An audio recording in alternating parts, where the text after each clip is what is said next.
Halo, selamat sore Bapak Ibu Saudara yang dikasihi dalam Tuhan. Selamat datang di webinar GKI Wahid Hasim yang pada sore hari ini mendapat kehormatan menyelenggarakan webinar dengan tema keselamatan di luar Kristus. Adakah? Ya, mungkin ini suatu tema yang menggelitik, ngeri-ngeri sedap, tapi perlu kita perbincangkan untuk menambah wawasan kita. Terima kasih untuk Bapak Ibu yang boleh hadir di webinar GKI Wahid Hasim, baik itu jemaat, simpatisan, maupun jemaat di luar GKI Wahid Hasim. Kami merasa terhormat sekali Anda boleh dapat bergabung pada sore hari ini. Walaupun kalau di tempat saya, di GKI Wahid Hasim, cuaca mendung, gerimis, hujan, nanti berhenti, nanti hujan lagi. Tapi karena ada kopi, ya kita bisa menghangatkan hati dan pikiran. Semoga Bapak Ibu juga sudah siap ya, kopinya, snacknya. Kita akan mendengarkan pemaparan yang pastinya akan menarik dari narasumber kita pada hari ini. Dan untuk itu kita akan membuka acara kita dengan doa yang akan dibawakan oleh Penatua Tony Mulyadianata sebagai Ketua Majelis GKI Wahid Hasim. Silakan Pak Tony. Oke, terima kasih Ibu Tina. Selamat sore rekan-rekan. Sebelum kita mulai seminar kita, mari kita berdoa. Tuhan, terima kasih atas waktu sore hari ini. Saat kami hendak mendengarkan hamba-Mu yang juga sahabat kami, Bapak Pendeta Berti, membawakan seminar sesaat lagi. Ajar kami untuk mengerti betapa Tuhan sungguh mengasihi setiap manusia ciptaan-Mu.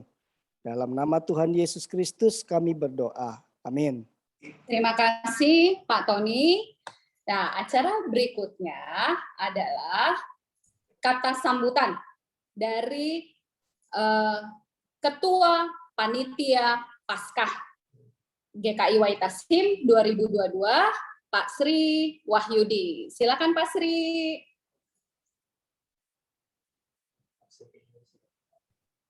Pak Sri masih di mute ya. Meeting ID. Oh, udah. Oke.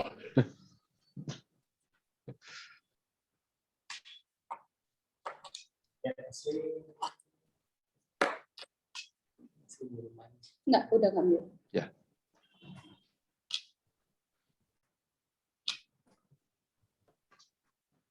Selamat sore Bapak Ibu yang dikasihi Tuhan. Selamat datang pada webinar Paskah GKI Wahid Hasim yang kali ini mengambil tema keselamatan di luar Kristus. Adakah? Untuk itu, kami atas nama Panitia Paskah GKI Wahid Hasim 2022 mengucapkan terima kasih kepada Bapak Pendeta Albertus Pati yang telah berkenan menjadi narasumber pada sore hari ini. Semoga apa yang disampaikan oleh Bapak Pendeta Albertus Pati dapat menambah wawasan kita. Terima kasih juga untuk kehadiran Bapak Ibu, Saudara-saudari yang telah meluangkan waktu mengikuti webinar ini. Selamat mengikuti dengan sukacita. Tuhan Yesus memberkati. Terima kasih kepada Pak Sri. Nah, sebelum kita memulai, ada perlunya juga kita mengetahui agar webinar kita dapat berjalan dengan lancar, tanpa gangguan, ada hal-hal yang perlu kita perhatikan bersama, yaitu tata tertib webinar. Apa aja?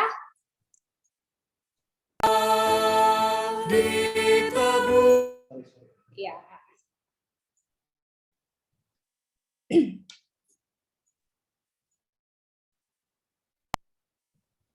Oke, yang pertama adalah selama acara maksud saya, audio peserta otomatis akan di-mute oleh panitia agar semua dapat menyimak acara dengan baik.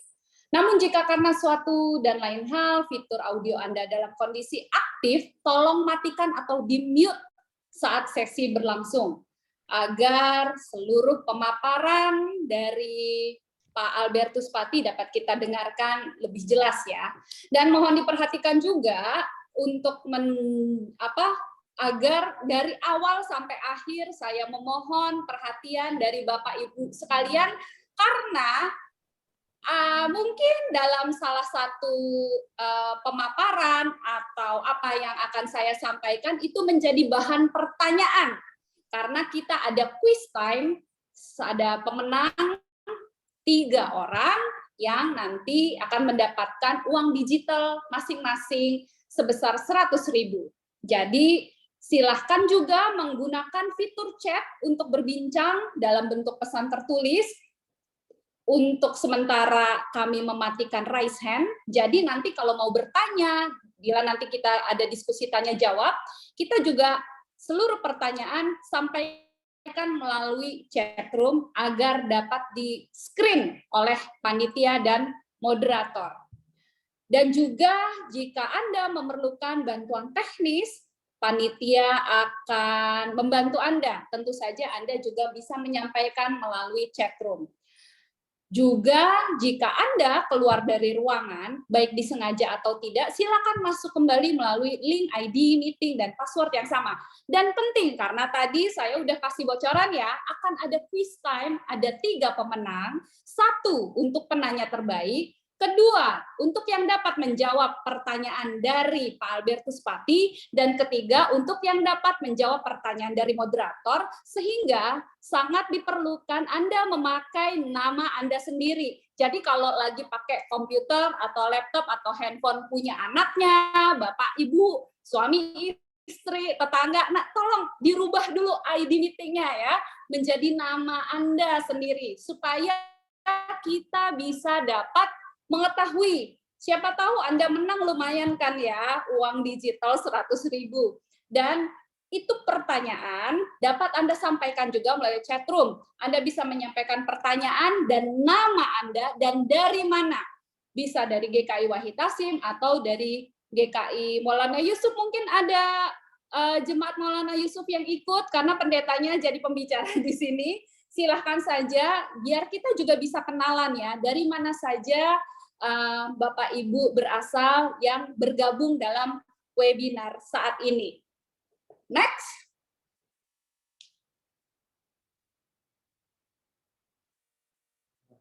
Ya. Nah, Bapak Ibu, pembicara kita pada sore hari ini yaitu Pendeta Albertus Pati. Hai Bung Berti. Selamat sore. Mana? Nah, selamat sore Bung Berti. Senang sekali bisa memoderasi Bung Berti dan yang untuk pertama kali. Jadi Bapak Ibu, biasanya saya memoderasi Bung Berti. Ini panggilan sayang ya. Bung Berti itu seputar masalah kebangsaan. Jadi untuk pertama kalinya setelah bertahun-tahun ya Bung Berti ya, akhirnya saya berkesempatan untuk memoderasi masalah ajaran dogma ya, keselamatan di luar Kristen, adakah? Nah, sebelum kita mendengarkan Bung Berti, ini saya perkenalkan, pendidikan Bung Berti adalah S1-nya dari STT Jakarta, kalau sekarang namanya STFT Jakarta. Lalu mengambil master di Indiana University of Pennsylvania, USA, dan lulus doktor di Pittsburgh Theological Seminary, USA. Pengalaman mengajar, menjadi dosen paruh waktu di STFT, dan sempat menjadi dosen juga di Unpar. Aktivitasnya banyak ya. Ini yang kesebut sedikit aja nih dari sekian banyak, aktif di lembaga masyarakat dialog antaragama, lalu juga deklarator Forum Lintas Agama Deklarasi Sancang Bandung, jaringan kerja antar umat beragama, dan di organisasi sempat menjadi ketua PGI 2014 sampai 2018, pembina Yayasan Universitas Kristen Maranatha, ketua Yayasan Karsa, dan pendiri Yayasan ICCSA. Demikian sepanjang itu ya. Dan Bung Berti, terima kasih atas kehadiran dan berkenan menjadi pembicara pada sore hari ini. Bapak Ibu, kenapa sih panitia mau mengambil tema keselamatan di luar Kristen? Adakah gitu ya? Apa sih yang mendasari dari panitia Paskah? Kurang lebih seperti ini. Kita di Indonesia hidup di dalam beragam perbedaan dan latar belakang. Dan sebagai orang Kristen, itu menimbulkan suatu pertanyaan, bagaimana sih kita menyikapi perbedaan agama? Apalagi diambil dari segi teologis, karena sebagai orang Kristen kita meyakini Tuhan Yesus adalah juru selamat, dan kita selamat karena dosa kita ditebus. Namun apakah keselamatan hanya milik umat Kristen? Lalu apa relevansinya dengan kehidupan kita sebagai warga negara Indonesia? Dan hal seperti ini, hal keselamatan di luar Kristen, adakah? Itu seringkali menjadi pertanyaan, salah satunya melalui teman-teman katekisasi, Bung Berti. Ya, anak-anak muda gereja juga bertanyanya seperti itu. Apalagi anak-anak yang sedang mencari jati diri, gitu ya. Tapi juga ternyata di usia-usia dewasa juga ini seringkali menjadi perdebatan. Karena sebenarnya sebagai orang Kristen kita mengimani bahwa Kristus adalah satu-satunya jalan dan kebenaran dan hidup kita. Lalu apakah mereka yang bukan Kristen tidak selamat gitu ya? Nah, dalam webinar ini kita akan mendalami soal itu. Dan waktu kesempatan saya berikan Bung Berti 40 menit untuk memaparkan masalah ini ya. Silahkan Bung Berti. Terima kasih ya Kak Tina, terima kasih. Selamat sore untuk Pendeta Christian, sahabat saya ini Pak Tony, Ketua Majelis, Pak Sri, kemudian untuk Tina sendiri dengan teman-teman yang lain. Tadi ada yang dari Bogor, ada yang dari Pondok Indah, Pak Yakub, dan juga dari tempat-tempat lain. Selamat sore. Saya akan langsung masuk ke share screen aja supaya kita bisa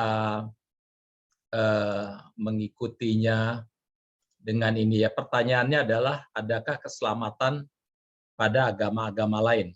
Ini sekali lagi pertanyaan banyak orang, bukan cuma anak muda, tetapi bahkan mereka yang sudah senior pun bertanya soal ini.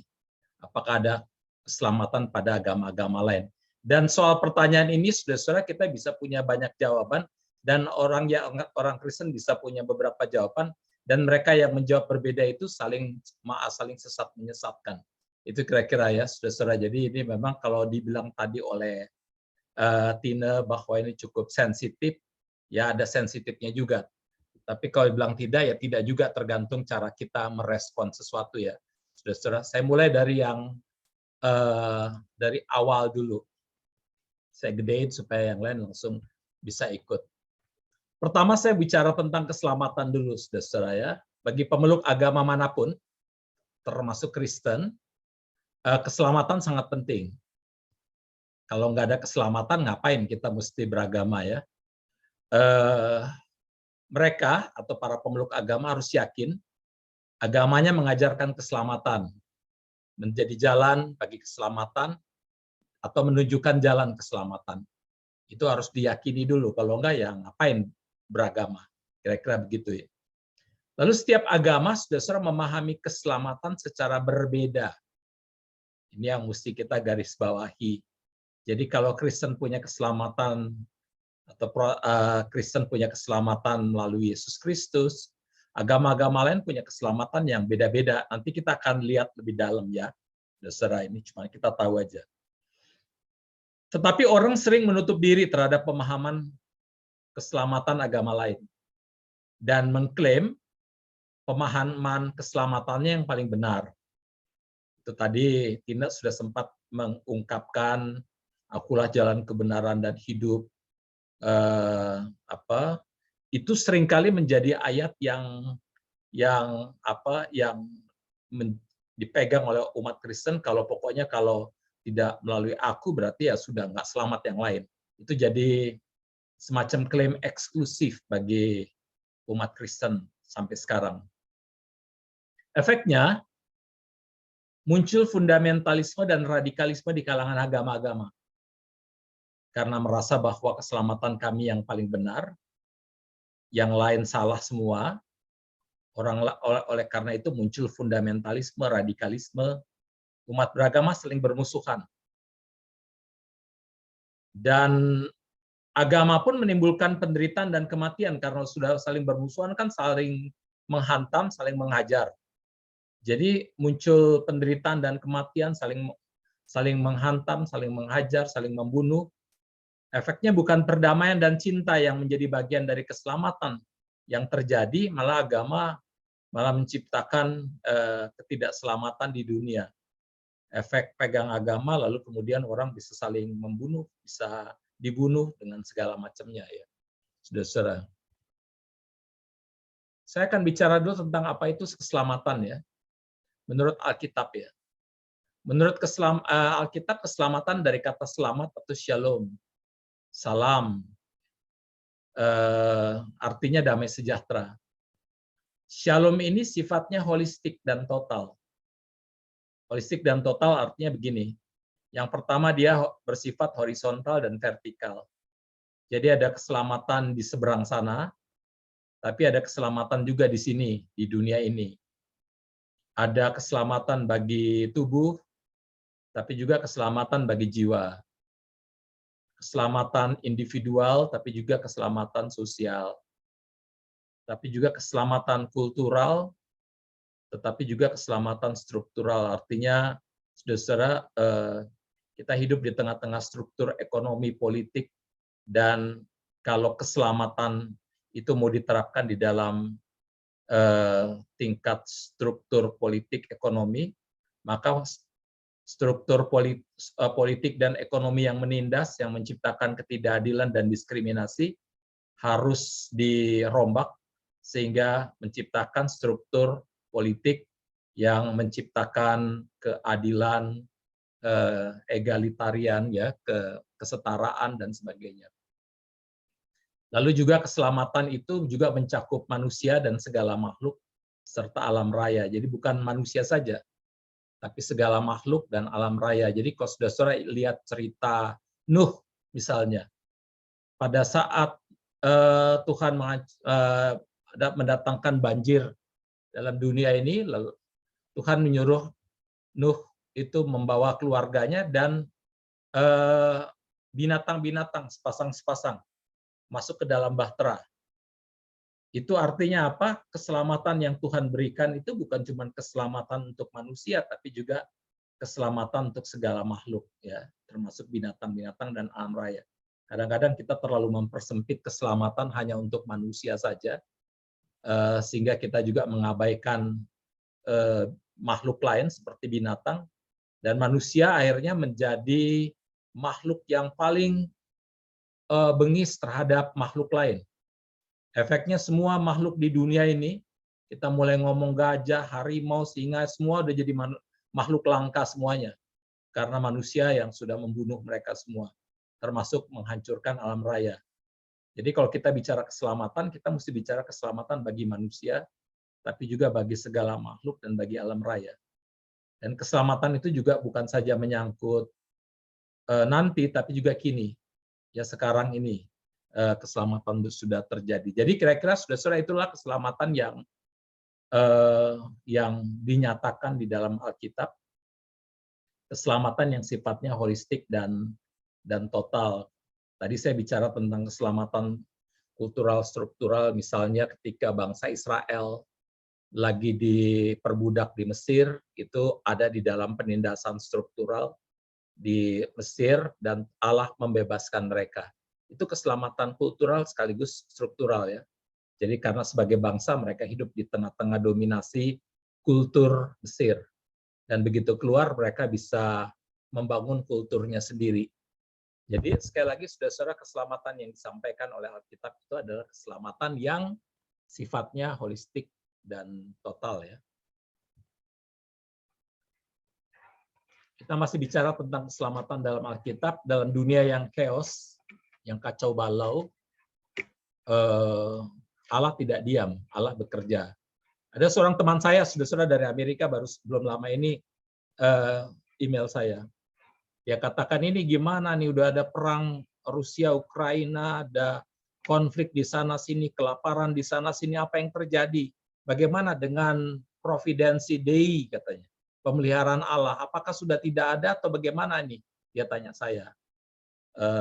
Dia seorang teolog dari Union Theological Seminary. Saya jawab, memang kalau di dalam menggunakan pemikiran Karl Barth, ya, saudara, dunia kita ini adalah dunia yang memang didominasi oleh orang-orang yang disorientasi, mabok istilahnya. Sehingga karena dia disorientasi secara moral dan spiritual, mengalami mabok.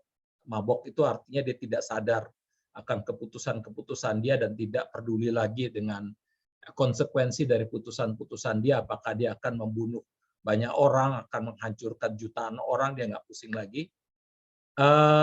Ini yang terjadi di tengah-tengah dunia, ya, dunia yang dikuasai oleh orang-orang mabok yang kemudian mengeksploitasi alam, mengeksploitasi sesama untuk keuntungan materi dan sebagainya.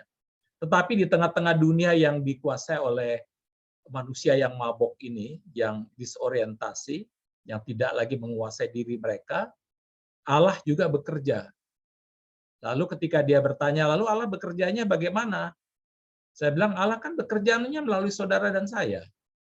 Bukankah Allah mengutus gerejanya untuk menyatakan rekonsiliasi, perdamaian, keadilan di tengah-tengah dunia. Jadi Allah bekerja dengan caranya sendiri, tapi Allah juga menggunakan gerejanya, saudara dan saya, dan atau Allah menggunakan siapapun yang Allah mau untuk menyatakan cinta kasih-Nya. Karena Allah bebas untuk bekerja dengan siapa saja.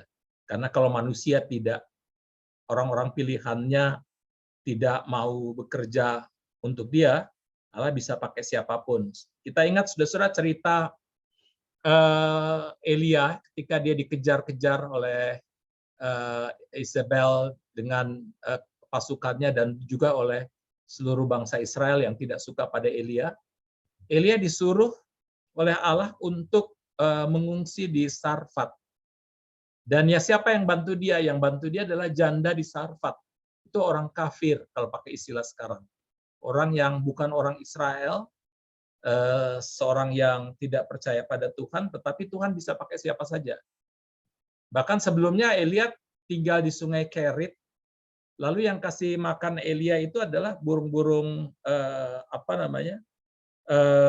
burung-burung burung yang justru sangat haram di dalam tradisi Yahudi. Artinya apa? Allah bisa pakai siapa saja, apa saja untuk pekerjaan dia. Kalau kita sendiri tidak mau bekerja untuk Allah. Tapi Allah bisa dan mau pakai kita sebagai gerejanya untuk menyatakan rekonsiliasi, perdamaian, dan keadilan.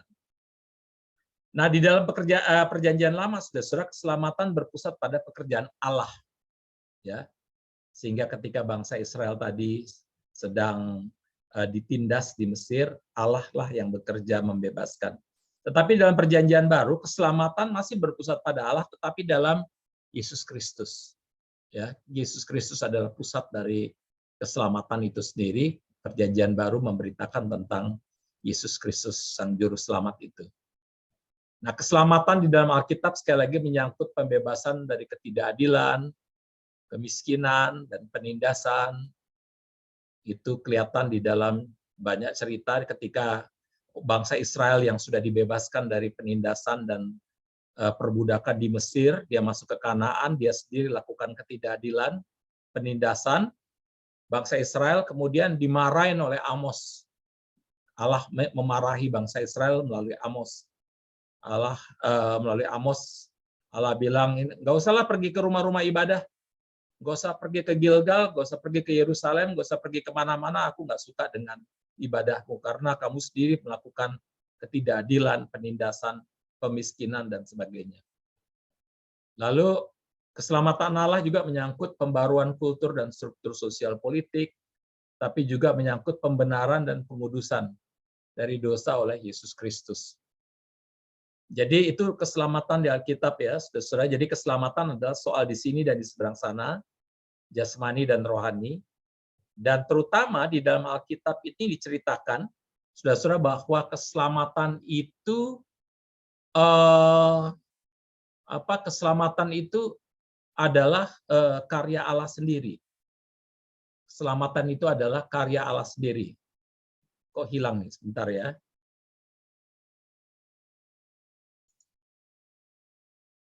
Halo? Mari Pak Berti, silahkan share screen. Oke, sorry.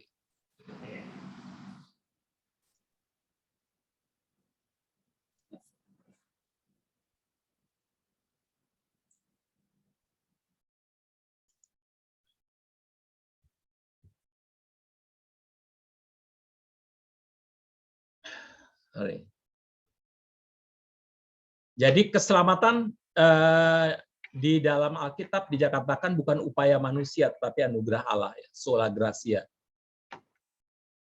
Oke, jadi ini yang kita ingat bahwa bukan kita yang berupaya untuk mencapai keselamatan, tapi pekerjaan Allah lah yang menyelamatkan kita semua. Nah, sejarah keselamatan ada 3 fase sejarah keselamatan. Ada keselamatan Allah untuk Israel, ada keselamatan Allah melalui Yesus Kristus, kemudian keselamatan melalui gerejanya, yaitu karya kita semua sebagai anggota gereja. Jadi keselamatan itu kisah karya Allah, tetapi juga aksi dan partisipasi gereja yang dipercayakan oleh Allah bagi keselamatan umat manusia dan dunia. Jadi saudara-saudara, gereja ada bukan untuk dirinya sendiri. Ini yang hendak dikatakan.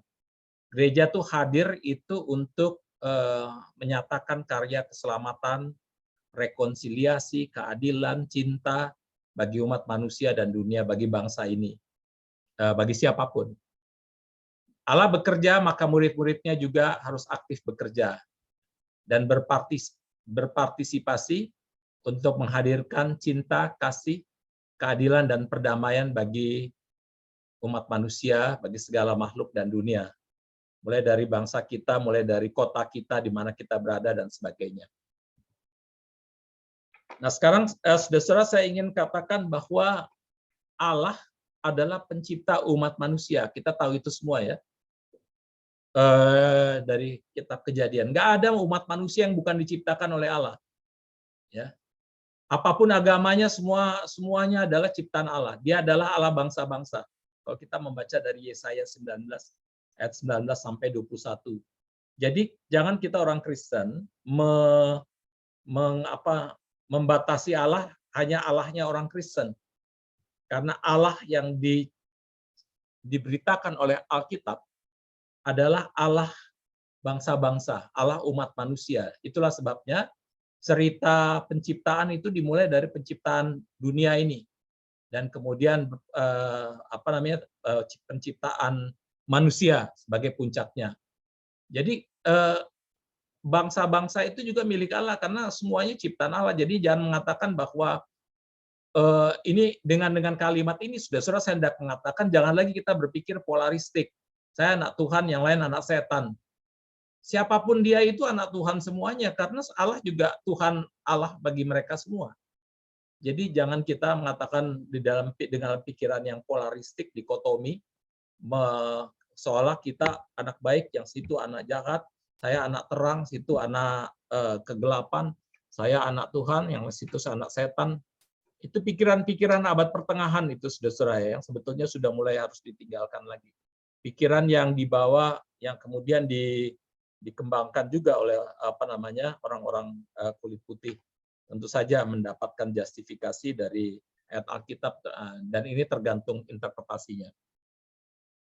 Allah memilih bangsa Israel dan gerejanya untuk menjadi garam dan terang bagi bangsa-bangsa. Oleh karena itu, di Matius pasal 5 dikatakan kamu adalah garam dan terang dunia. Bukan garam dan terang bagi gereja doang ya. Saudara-saudara, kita memang hadir, gereja hadir bukan untuk dirinya sendiri, tapi untuk bangsa-bangsa, untuk umat manusia dan dunia. Kita harus belajar kalau Allah mencintai umat manusia dan dunia ini, maka kita harus belajar melihat umat manusia dan dunia, apapun agamanya, etniknya, apapun gerejanya, itu dari perspektif atau dari kacamata Allah yang penuh cinta itu ya. Oleh karena itu mestinya kita melihat mereka dengan cinta juga. Allah penyelamat bangsa-bangsa. Jadi kalau lihat di cerita Alkitab memang lebih banyak berbicara tentang Israel, terutama Perjanjian Lama. Tetapi bukan berarti Allah tidak menyelamatkan bangsa-bangsa lain. Kalau kita membaca Amos 9 ayat 7, saudara, ketika Amos itu lagi marahin orang Israel, karena orang Israel merasa, sudahlah, kita kan umat Allah, Am Yahweh, yang lain-lain bukan umat Allah, jadi mereka lakukan sesuka-sukanya aja, mereka menindas yang bukan umat Allah, lakukan ketidakadilan, sehingga Amos bilang, kamu dulu diperbudak, sekarang kamu nggak belajar betapa kamu menderita, sekarang kamu malah memperbudak orang, dulu kamu rasakan ketidakadilan, kok sekarang di kanan kamu lakukan ketidakadilan? Itu kira-kira kritik Amos. Dan Amos di Amos 9 ayat 7 mengatakan, bukankah aku telah menuntun orang Israel keluar dari tanah Mesir? Tapi juga Amos mengatakan, bukankah menuntun orang Filistin dari Kaftor, orang Aram dari Kir? Jadi Allah juga membebaskan bangsa-bangsa lain, bukan cuma bangsa Israel. Kebetulan aja Israel yang menderita pada saat itu. Kalau pada saat itu Mesir yang menderita dan Israel yang jadi penindas, pasti Allah akan mengatakan bahwa bukankah orang Mesir akan mengatakan kita dibebaskan dari Allah, dari perbudakan di Israel. Jadi Allah ini Allah bangsa-bangsa, ini penyelamat bangsa-bangsa. Allah menyelamatkan bangsa dan umat lain, artinya kita tidak perlu menjadi eksklusif dan fanatik, serta membenci umat yang berbeda. Karena Allah kita adalah Allah bangsa-bangsa, Allah semua orang ya, saudara ya. Nah sekarang kita bicara tentang keselamatan dan agama-agama lain. Tapi kita mulai dari kekristenan dulu ya, saudara ya. Roma Katolik pernah memegang satu moto yang mengatakan extra ecclesiam nulla salus. Artinya di luar gereja tidak ada keselamatan. Jadi kalau yang tidak masuk agama Roma Katolik ya udah pasti mati semuanya. Nggak ada keselamatan itu. Itu mereka memegang itu sampai tahun 61 sebelum Vatikan II. Jadi itu dia pegang, pokoknya di luar gereja tidak ada keselamatan sama sekali. Sehingga mereka benci orang yang berbeda agama dan sebagainya ya. Dan ketika extra ecclesiam nulla salus ini itu masih dipegang ketika bahkan Luther itu dengan gereja Lutherannya muncul, lalu mereka juga ikut menyerang gereja-gereja Lutheran ya. Tapi itu kasusnya lebih banyak politik saudara daripada persoalan agama. Termasuk yang namanya perang salib ya saudara ya. Perang salib itu adalah perang yang diinisiasi oleh Paus Urbanus II yang ingin memperluas wilayahnya.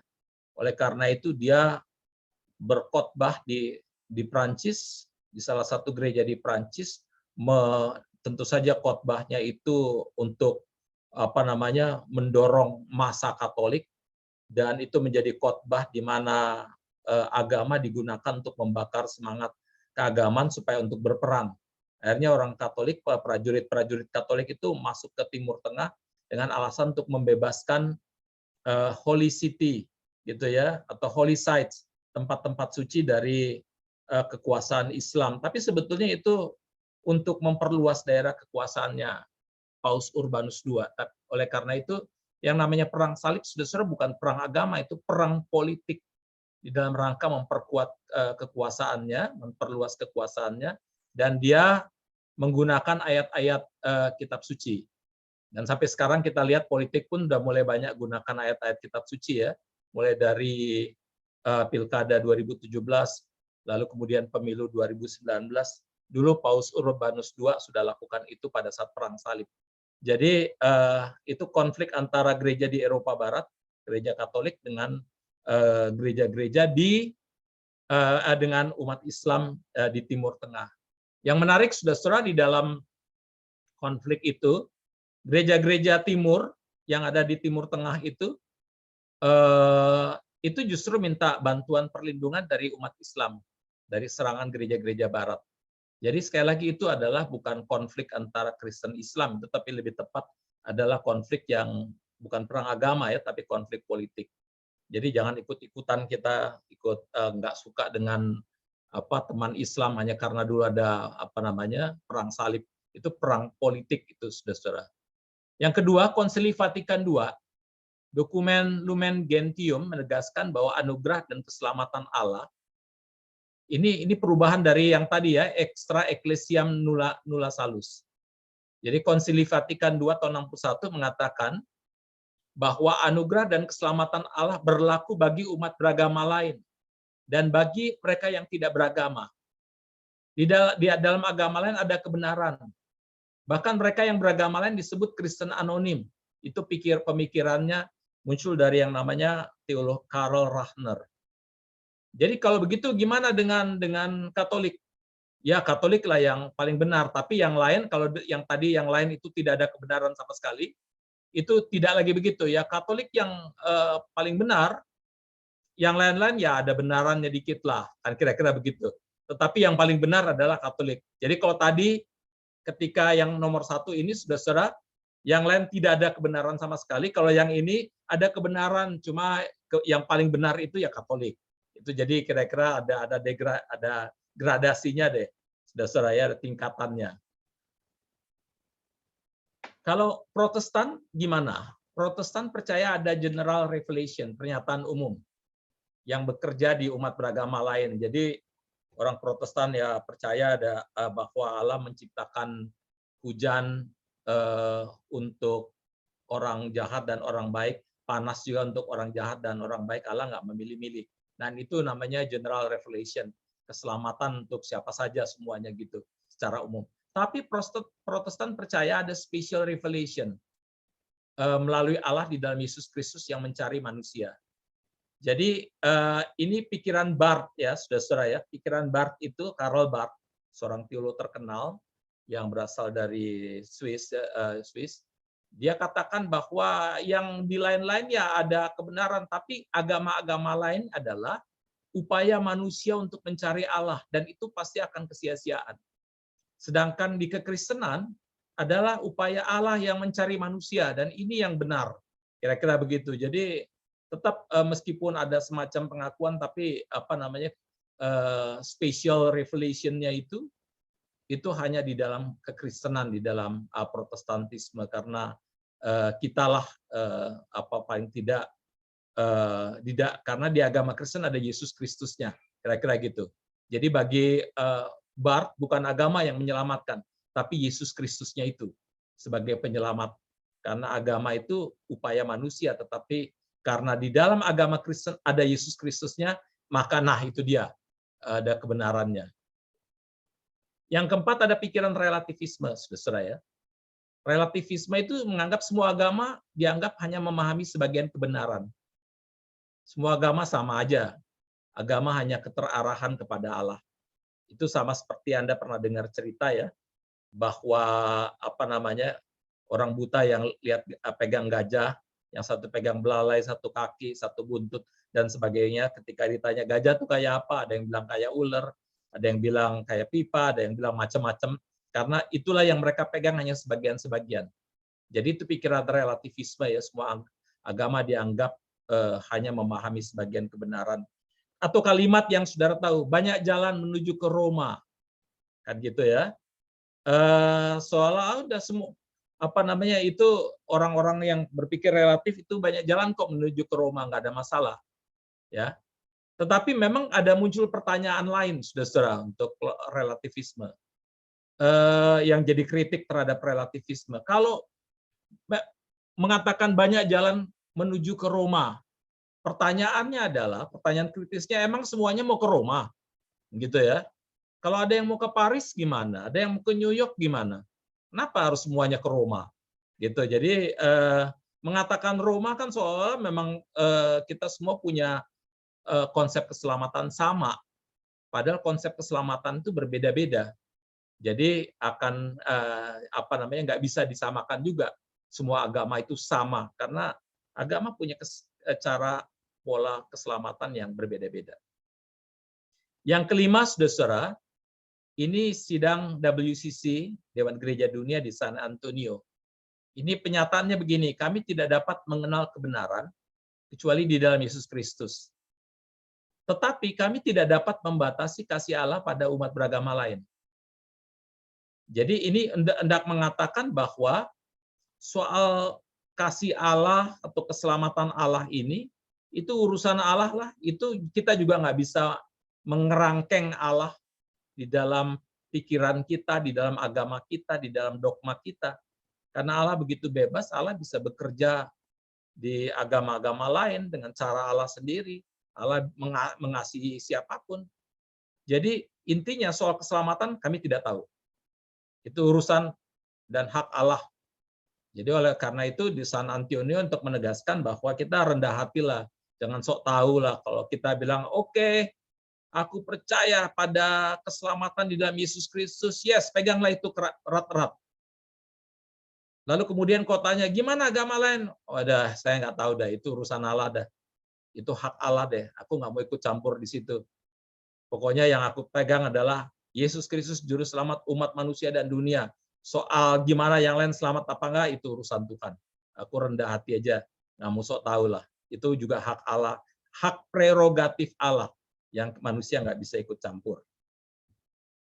Nah, sekarang saya saudara mengajak sedikit tentang keselamatan di agama lain ya. Keselamatan adalah saat seorang mencapai perwujudan dirinya atau self-realization, yakni keinsafan akan jati dirinya sebagai bagian dari Tuhan atau Dewa atau Dewi. Keselamatan adalah kembalinya manusia atau roh ke alam rohani, sehingga terhindar dari jara, viadi, mertiu, misalnya penyakit, usia tua, dan kematian.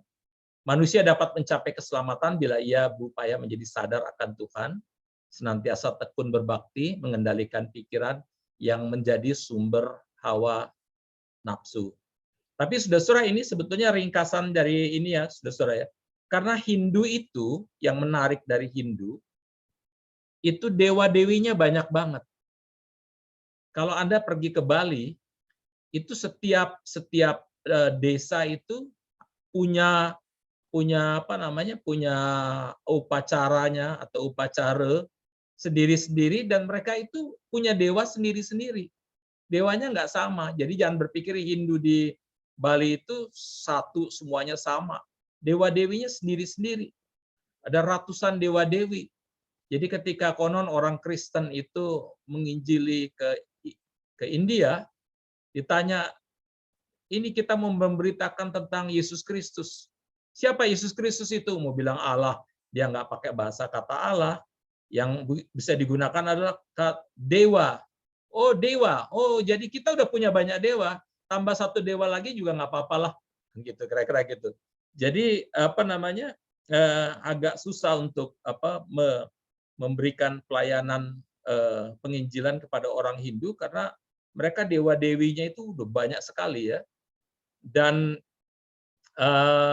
ini yang membuat di Hindu sendiri tidak satu ya, saudara-saudara. Hindu sendiri beragam sekali ya, karena mereka punya keanekaragaman dewa-dewi itu.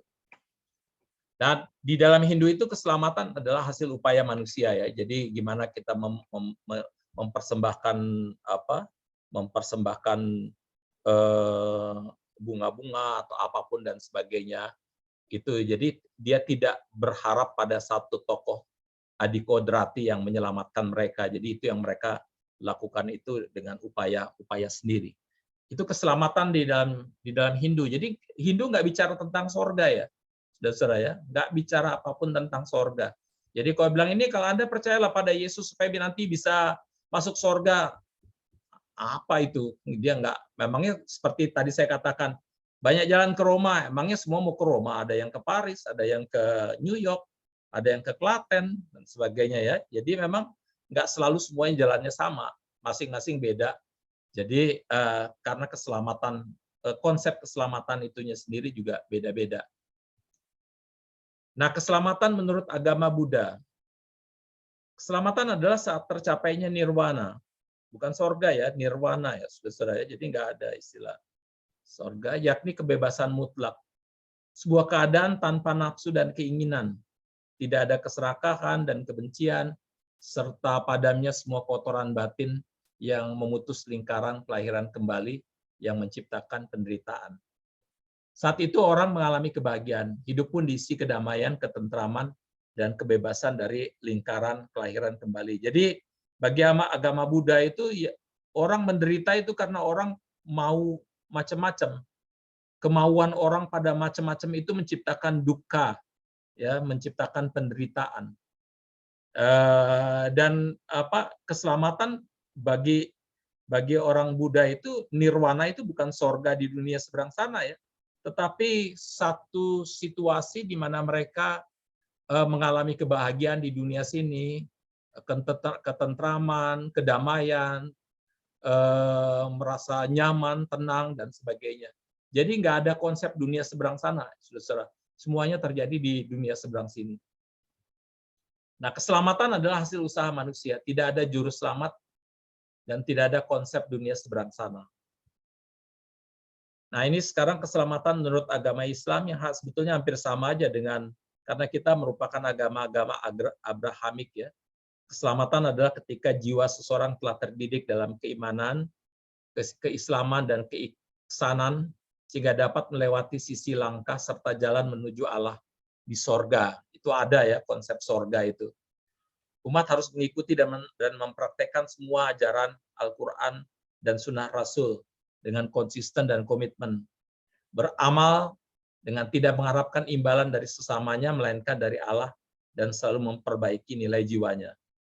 Jadi saudara-saudara, ini di dalam Islam ini untuk memperoleh keselamatan di dunia dan di akhirat, umat wajib memenuhi atau mematuhi semua ajaran Islam. Jadi betul-betul upaya sendiri. Jadi kalau kita lihat saudara-saudara dari sini, kekristenan itu, keselamatan di dalam kekristenan adalah anugerah Allah, bukan upaya sendiri, pemberian Allah. Dan kekristenan itu punya konsep bukan saja keselamatan di seberang sana juga, tapi bahkan di sini-sini. Oleh karena itulah Allah hadir di tengah-tengah umat manusia dan dunia, di tengah-tengah berbagai pergumulan Allah berinkarnasi di dalam Yesus Kristus untuk menyatakan cinta kasih-Nya di sini, sekarang ini. Mulai sejak di sini. Dan kehadiran Allah dalam Yesus Kristus, terutama di dalam peristiwa Easter ya, Paskah itu adalah satu peristiwa kebangkitan, kemenangan untuk yang dihayati oleh orang Kristen, bahwa kita memang belum menang sungguh-sungguh total, tetapi bahwa tanda-tanda kemenangan itu sudah hadir di dalam Kristus, sehingga kebangkitan itu justru memberikan kepada kita satu kekuatan, satu pengharapan yang membuat kita mampu untuk menghadapi tantangan, pergumulan, persoalan, masalah apapun di dunia ini, yang membuat kita tidak takut, tidak frustrasi, tidak putus asa, tetapi karena Kristus sudah menunjukkan kemenangan di dalam cerita kebangkitan itu, maka kita menghadapi dunia yang putus asa dan frustrasi ini dengan kuat, dan kita juga men-share keselamatan yang berpengharapan itu juga kepada umat manusia dan dunia, supaya mereka juga bisa hidup di dalam keselamatan, artinya keadilan juga di dalam kebaikan Allah dan sebagainya. Ini saya sampaikan kesimpulan, saudara. Kesimpulannya begini, kita harus realistis terhadap perbedaan konsep agama-agama tentang keselamatan. Memang beda, saudara, nggak sama keselamatan itu. Hindu dan Buddha tidak bicara tentang keselamatan di seberang sana. Beda. Jadi kalau kita bilang, yuk nanti akan selamat dan sebagainya, Yesus juru selamat dan sebagainya. Kita bicara tentang keselamatan dalam Yesus itu di sini dan di sana. Hindu dan Buddha nggak mikirin kayak gitu-gitu, apalagi Konghucu. Dia sama sekali nggak mikirin kayak gitu. Mereka berpikir di sini ini, di dunia ini. Jadi mereka nggak pusing mau ada sorga kayak kan gitu. Itu karena mereka nggak pusing kayak gitu-gituan. Jadi sebetulnya tidak relevan membicarakan itu ke sana. Dan tidak relevan juga untuk menjelek-jelekan mereka juga ya. Itu urusan mereka dan itu keyakinan mereka. Kita tidak perlu menutup diri terhadap konsep keselamatan agama-agama lain. Sebaliknya belajarlah berdialog dan rendah hati agar bisa saling memahami dan menghormati keyakinan umat lain. Kita perlu juga, saudara-saudara, belajar kenapa? Kita perlu belajar dari umat lain tentang bahkan keselamatan-keselamatan yang diajarkan oleh umat lain untuk kita tahu aja. Dan bahkan mungkin kita belajar banyak. Misalnya keselamatan, satu contoh ya, saudara-saudara. Keselamatan yang diajarkan oleh umat agama-agama lokal. Agama-agama lokal ini yang jadi minoritas di Indonesia ya, karena kalah oleh agama-agama impor ya. 6 agama impor menguasai bangsa Indonesia, agama lokalnya malah tersingkir. Nah, agama lokal itu mengajarkan kepada kita untuk menghormati alam, mencintai alam raya dan sebagainya. Dan kekristenan itu sudah sekian lama justru digunakan ayat-ayatnya itu untuk mengeksploitasi, menjustifikasi eksploitasi terhadap alam raya ciptaan Tuhan ini. Kita mesti belajar lagi dari wisdom-nya agama-agama lain juga itu, sehingga memang jadi melalui dialog-dialog seperti itu kita bisa saling belajar. Mereka belajar dari kita belajar dari mereka, sehingga gimana supaya mereka menjadi lebih maju dengan segala macam. Ini penting sekali, karena hanya dengan begitulah kita bisa lebih baik. Kemudian tidak perlu menyamakan pemahaman. Orang seringkali berpikir, oke, kalau kita ketemu dengan teman-teman Islam, misalnya kita berusaha nyama-nyamain lah. Ya nggak perlu disama-samakan karena memang nggak sama kok. Ya, kita mesti belajar untuk menerima bahwa kita nggak sama. Jangan menghakimi atau melecehkan pemahaman agama lain yang tidak sama itu. Atau pemahaman gereja lain yang tidak sama ya. Kita sekarang tidak hanya berhadapan dengan perbedaan di agama lain, tapi bahkan di gereja lain ya, saudara-saudara. Pemahamannya bisa beda-beda. Tapi nggak usah perlu melecehkan, kita perlu belajar untuk oke, ada yang berbeda kok dengan kita. Nah, oleh karena itu kita harus mencintai siapapun yang berbeda. Karena orang kalau nyama-nyamain, oke, yang ini sama, nanti kalau nggak sama kita berkelahi. Semakin matang seseorang adalah semakin orang bisa, oke, meskipun kita berbeda, kita tetap bisa saling mencintai dan saling menghormati dan saling menghargai. Itu kematangan iman seseorang ya. Kematangan spiritualitas adalah ketika bahkan berbeda pun kita bisa tetap saling menghormati. Terakhir, banyak perbedaan ajaran agama yang tidak bisa dicari solusinya. Dogmanya beda, doktrinnya beda, ajaran keselamatan beda, yang nggak usah dicari disama-samain, nggak usah dicari solusinya, memang nggak sama ya.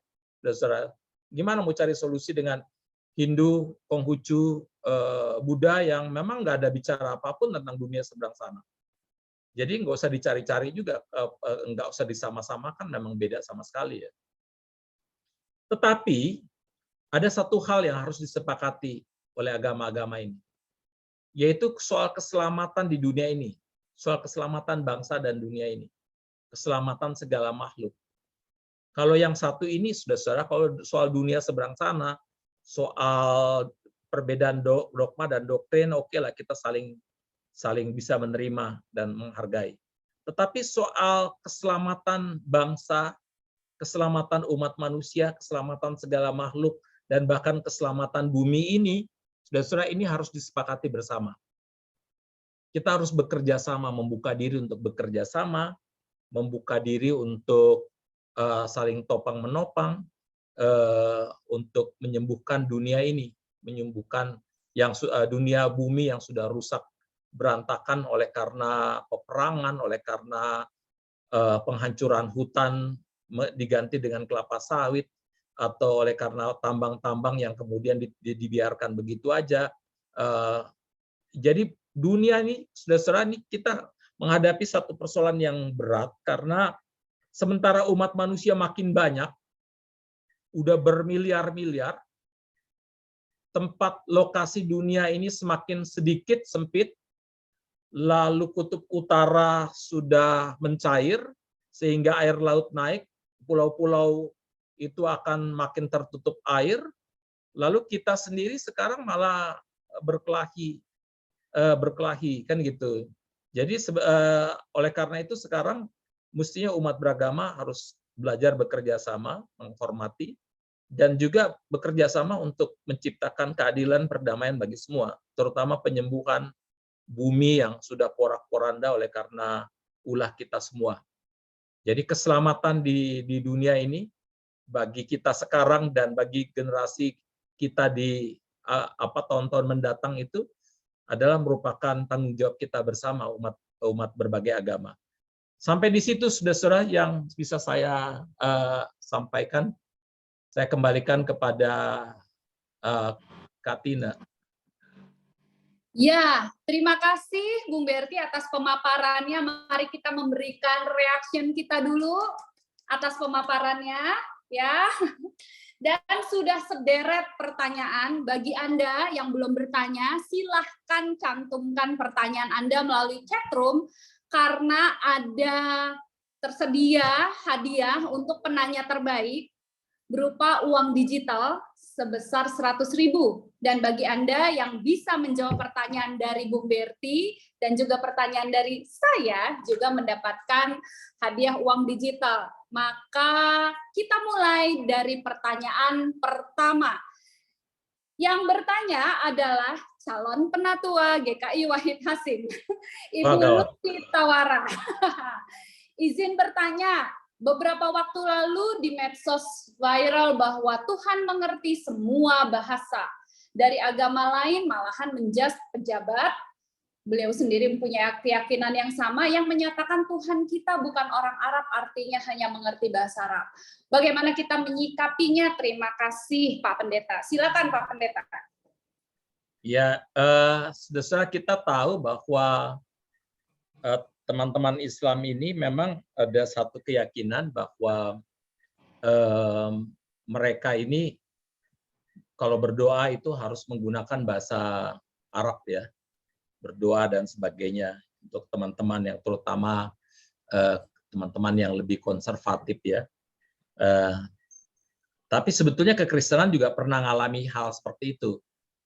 Sebelum abad ke-16, sebelum Luther muncul dengan kritiknya itu, kekristenan dulu itu harus berdoa, membaca Alkitab, mendengarkan khotbah semua dalam bahasa Latin. Seolah Allah itu cuman pakai bahasa Latin. Lalu kemudian Luther itu menerjemahkan bahasa Alkitab itu ke dalam bahasa Jerman. Dan Luther itu pada saat dia menerjemahkan, pada saat yang sama muncul revolusi digital, maksudnya revolusi di dalam alat tulis ya, dengan ditemukannya mesin cetak Gutenberg.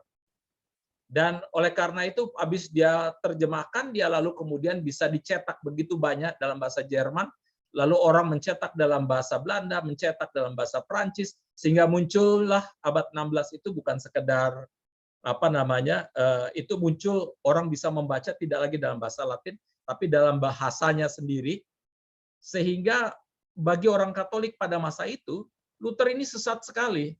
Itu mestinya berdoa, mendengarkan khotbah atau segala macam dalam bahasa Latin, bukan dalam bahasanya sendiri. Luther dikejar-kejar gara-gara dia menerjemahkan dalam bahasa Jerman. Jadi kalau sekarang kita menikmati dalam bahasa Indonesia itu dulu Luther berani nekat karena dia keluar dari situ.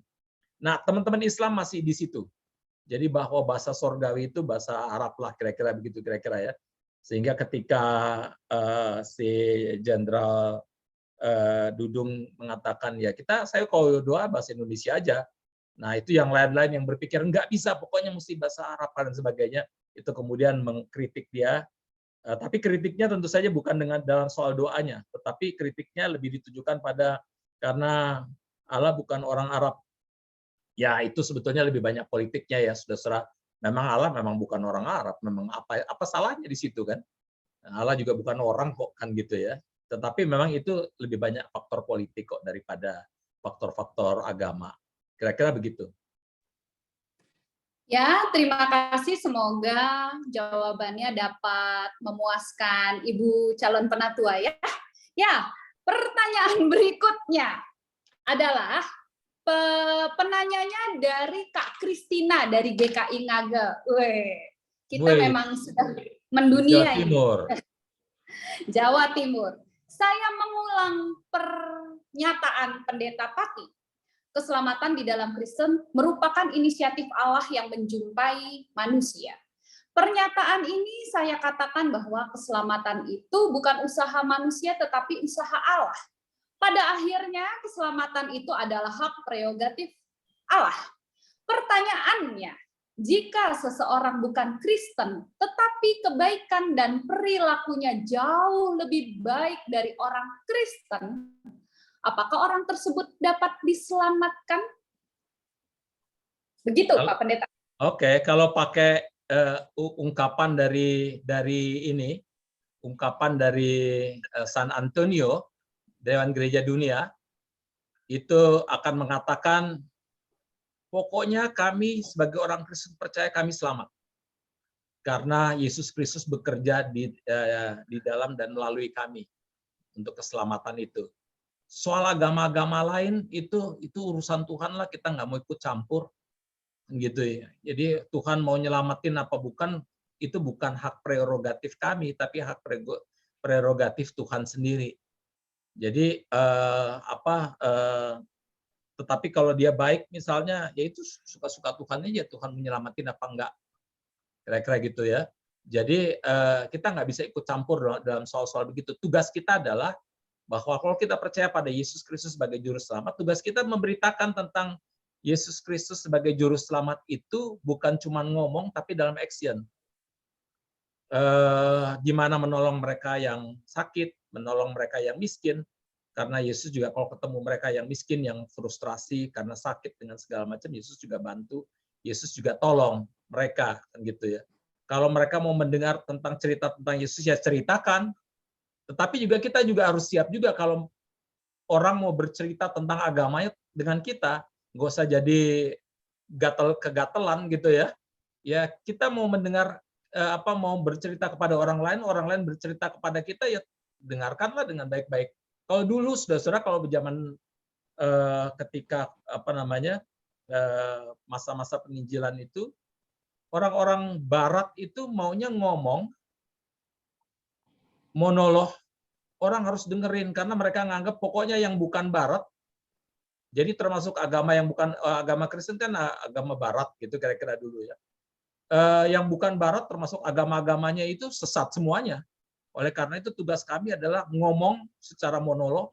Kalian nggak usah ngomongin agama kalian, kan udah pasti sesat semuanya, gitu ya. Sekarang nggak bisa gitu lagi, saudara-saudara ya. Karena Barat juga datang dengan kepongahan, dengan triumphalismnya juga. Kepongahan sebagai orang Barat yang merasa paling benar, paling hebat dengan segala macam. Mereka yang beda etnik dan beda agama itu sesat semuanya. Nah, sekarang kita harus lebih rendah hati, beragamalah dengan lebih rendah hati. Artinya bahwa kita bisa menerima yang lain, keyakinan yang lain, tetapi dia tidak membuat kita menjadi kehilangan keyakinan kita, dan kita bisa berdialog dengan mereka. Lalu apakah mereka selamat apa tidak? Itu urusan Tuhan. Kita nggak ada urusan dengan keselamatan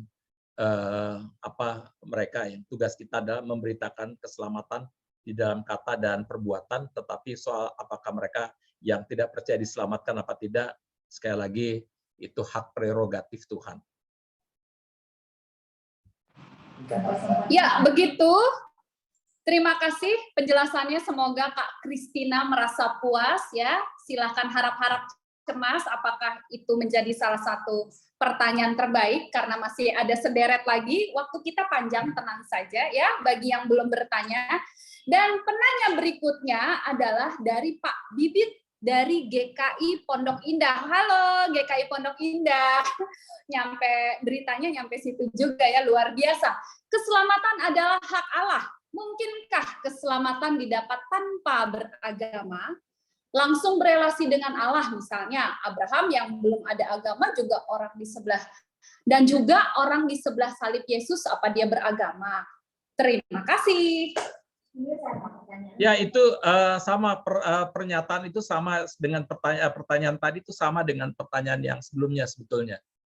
Jadi kalau mereka yang tidak beragama, gimana? Kan gitu ya. Tetapi begini, orang yang tidak beragama belum tentu tidak memiliki spiritualitas. Karena banyak sekali orang-orang Eropa atau Amerika sekarang, mereka keluar dari tidak memeluk agama apapun, karena udah jenuh dengan institusi agama yang terlalu kaku, yang bahkan seringkali koruptif juga, yang bahkan seringkali manipulatif juga. Jadi mereka udahlah males lah beragama ini. Kita mau langsung percaya pada Yesus, nggak perlu melalui agama-agama ini. Jadi spiritualitasnya tetap terjaga. Misalnya di Barat, di Eropa, orang banyak memilih tidak dicatatkan dirinya di dalam agama apapun. Kenapa? Apakah mereka meninggalkan agama? Belum tentu juga. Kenapa? Karena mereka itu lebih baik nggak usah ditulis agamanya, karena begitu ditulis agama langsung dipotong pajak, kan gitu kan, menghindari pajak juga kan gitu. Udah susah-susah potong pajak, nggak tahu nih pajak untuk agamanya benar-benar digunakan dengan baik apa enggak. Jadi mereka itu bagian dari salah satunya adalah menghindari pajak juga, karena begitu disebut agama itu langsung dipotong pajak oleh pemerintah. Jadi banyak sekali, dan itu kelihatan misalnya di Amerika juga begitu. Amerika jauh lebih baik ya sebetulnya dari Eropa. Karena Eropa itu lebih orang malas sekali dengan institusinya yang sudah terlalu kaku. Saya datang ke Eropa berkali-kali dan saya lihat di sini gimana orang anak muda mau ke gereja. Orang yang di gereja aja, gitar aja nggak boleh masuk gereja. Piano yang biasa-biasa aja nggak boleh masuk gereja. Yang ada di gereja itu kan piano-piano yang tabung gitu, yang lama-lama itu. Lagu-lagunya juga harus lagu-lagu yang klasik dan sebagainya. Anak-anak muda sekarang yang doyan jazz atau doyan lagu-lagu yang sekarang pop dan sebagainya nggak boleh masuk gereja. Gimana anak-anak muda ini mau akan merasa diterima di gereja? Jadi oleh karena itu mereka memilih out aja dari gereja lah kan gitu ya. Sehingga gereja lebih banyak orang tua aja di situ. Itu jadi sebetulnya respons masyarakat umat terhadap gereja, tapi gerejanya kan nggak peduli. Pokoknya apa yang sudah begitu begitulah kan gitu.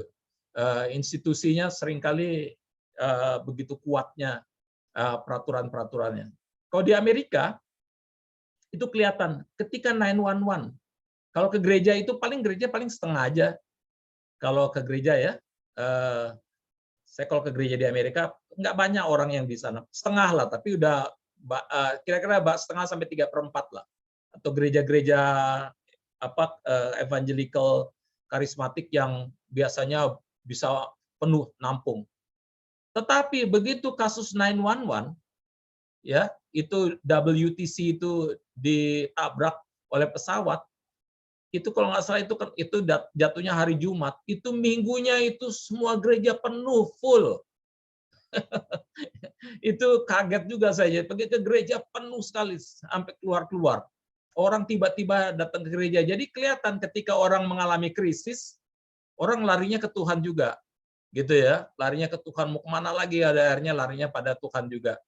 Jadi oleh karena itu pertanyaannya balik lagi, apakah orang yang tidak beragama itu selamat apa tidak? Sekali lagi, nggak beragama bukan berarti juga tidak punya spiritualitas. Tapi bahkan ketika tidak beragama sama sekalipun itu urusan Tuhan. Tuhan menyelamatin apa enggak. Kan gitu ya. Sama juga seperti orang beragama ini. Sekarang ini orang juga udah melihat jangan lihat agamanya sekarang jangan lihat agamanya deh. Sekarang kita mulai ngomong tentang penghayatan keagamaan. Bukan pada apa yang agamamu, tapi bagaimana you menghayati agamamu. Itu jauh lebih penting sekarang. Kenapa? Karena saya misalnya dengan Pak Tony itu agamanya bisa sama, dengan Pak Bibit agamanya bisa sama. Tetapi penghayatan saya dengan Pak Bibit dengan Pak Tony bisa beda. Misalnya Pak Bibit kalau ketika berjumpa dengan orang lain dan Pak Tony juga berjumpa dengan orang yang beda agama, itu bisa mengasihi luar biasa, mencintai mereka, melayani mereka. Saya benci malah. Penghayatan agama saya membuat saya benci orang lain, ingin membunuh orang lain. Sama-sama Kristen kita, tapi cara kita menghayati membuat saya jadi serigala terhadap yang lain, tapi membuat Pak Bibit dan Pak Tony menjadi orang yang penuh cinta Ibu Teresa bagi yang lain, kan gitu. Jadi sekarang ini yang udah mulai orang lihat, ini bukan soal apa agama yang kau pegang, tapi bagaimana kau menghayati keagamaanmu sekarang. Begitu kira-kira Pak Bibit. Thank you. Terima kasih. Jadi bagaimana penghayatannya ya, Bung Berti ya. Betul. Ya, lanjut. Kali ini pertanyaan kita keliling GKI hari ini ya, Bung Berti, Bapak Ibu. Dari Ibu Evi, GKI Karawaci. Wow. Ya, pertanyaannya adalah, bagaimana dengan seseorang yang awalnya adalah seorang Kristen? Dia sudah mengaku percaya, tetapi oleh karena pernikahan, orang tersebut memilih untuk mengikuti kepercayaan calon suaminya, sehingga orang tersebut menjadi mualaf. Jadi bagaimana keselamatan orang tersebut? Terima kasih. Ini kan artinya mengatakan dia sudah jadi agama lain lah ya, memeluk agama lain ya. Ya. Ini yang seringkali gini, kalau di dalam kekristenan atau bahkan di agama-agama lain ada berpikir gini, pokoknya kalau you pegang agama lain, you pasti sesat dan itu pasti masuk neraka. Titik. Tuhan cuma menyelamatkan orang Kristen. Yang bukan Kristen, apapun, mau baik sebaik apapun, itu pasti masuk neraka semuanya. Titik. Ini orang-orang yang pikirannya sangat istilahnya mengerangkeng Allah di dalam keyakinannya. Pokoknya dia cuma percaya Allah tuh cuma menyelamatkan orang Kristen.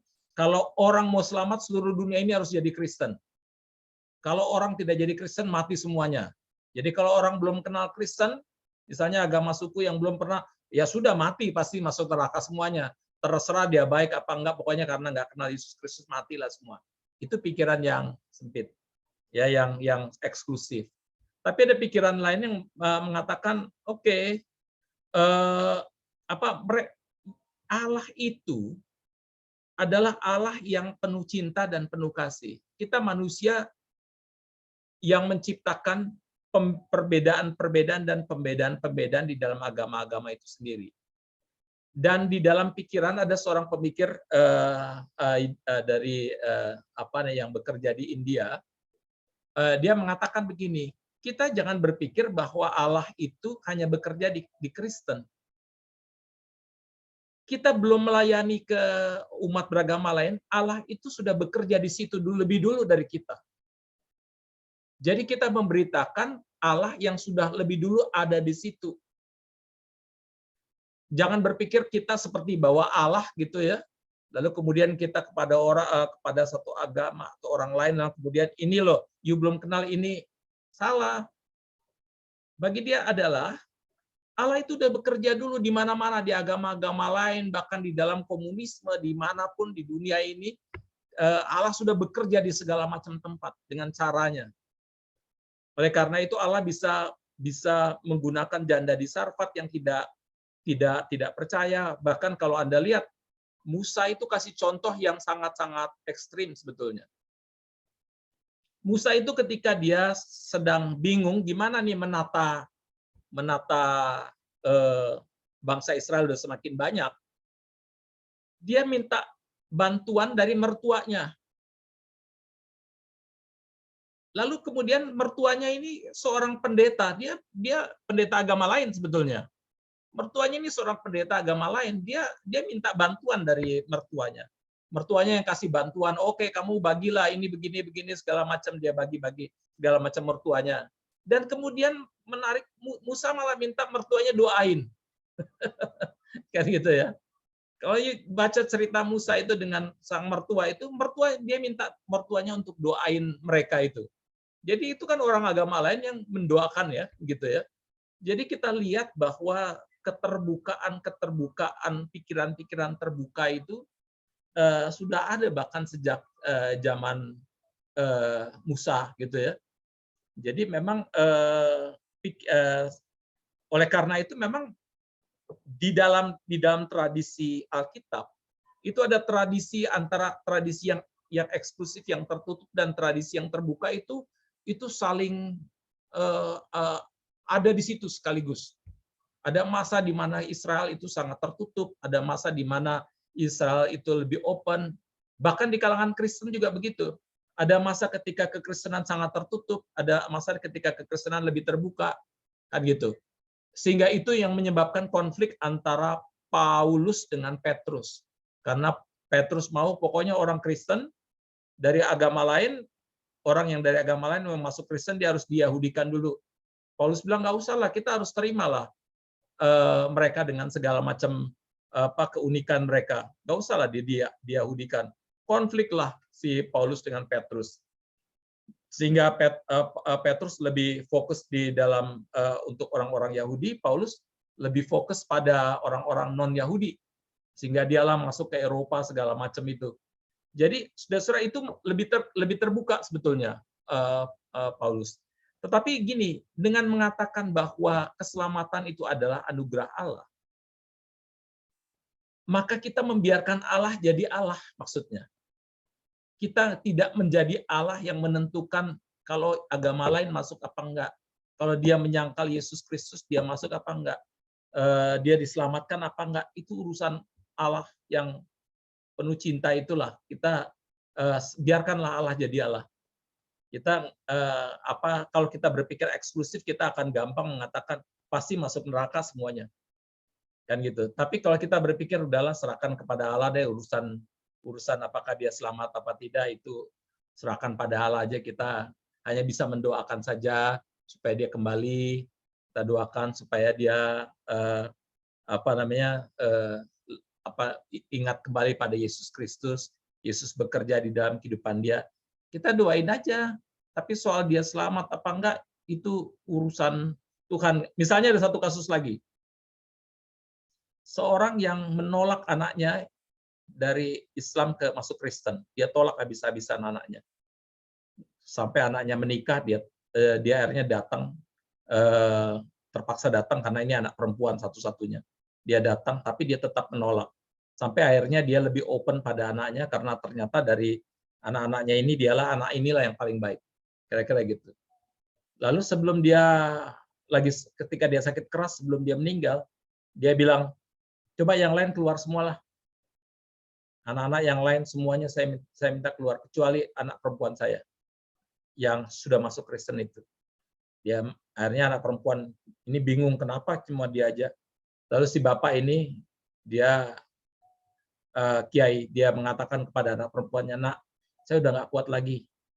Kayaknya saya udah hampir mati nih. Saya sebelum mati saya minta kamu doain saya ya, mau ya? Oke. Si anak perempuan senang sekali, doain. Akhirnya si anak doain, didoain dan sebagainya. Ini permintaan dari bapaknya sendiri, didoain. Setelah doain, amin, bapaknya tarik napas mati. Ya. Nah, ini kan memunculkan pertanyaan orang banyak. Ini kalau kayak gini, ini masuk surga apa enggak? Diselamatkan apa enggak? Kira-kira gitu. Kan dia belum dibaptis.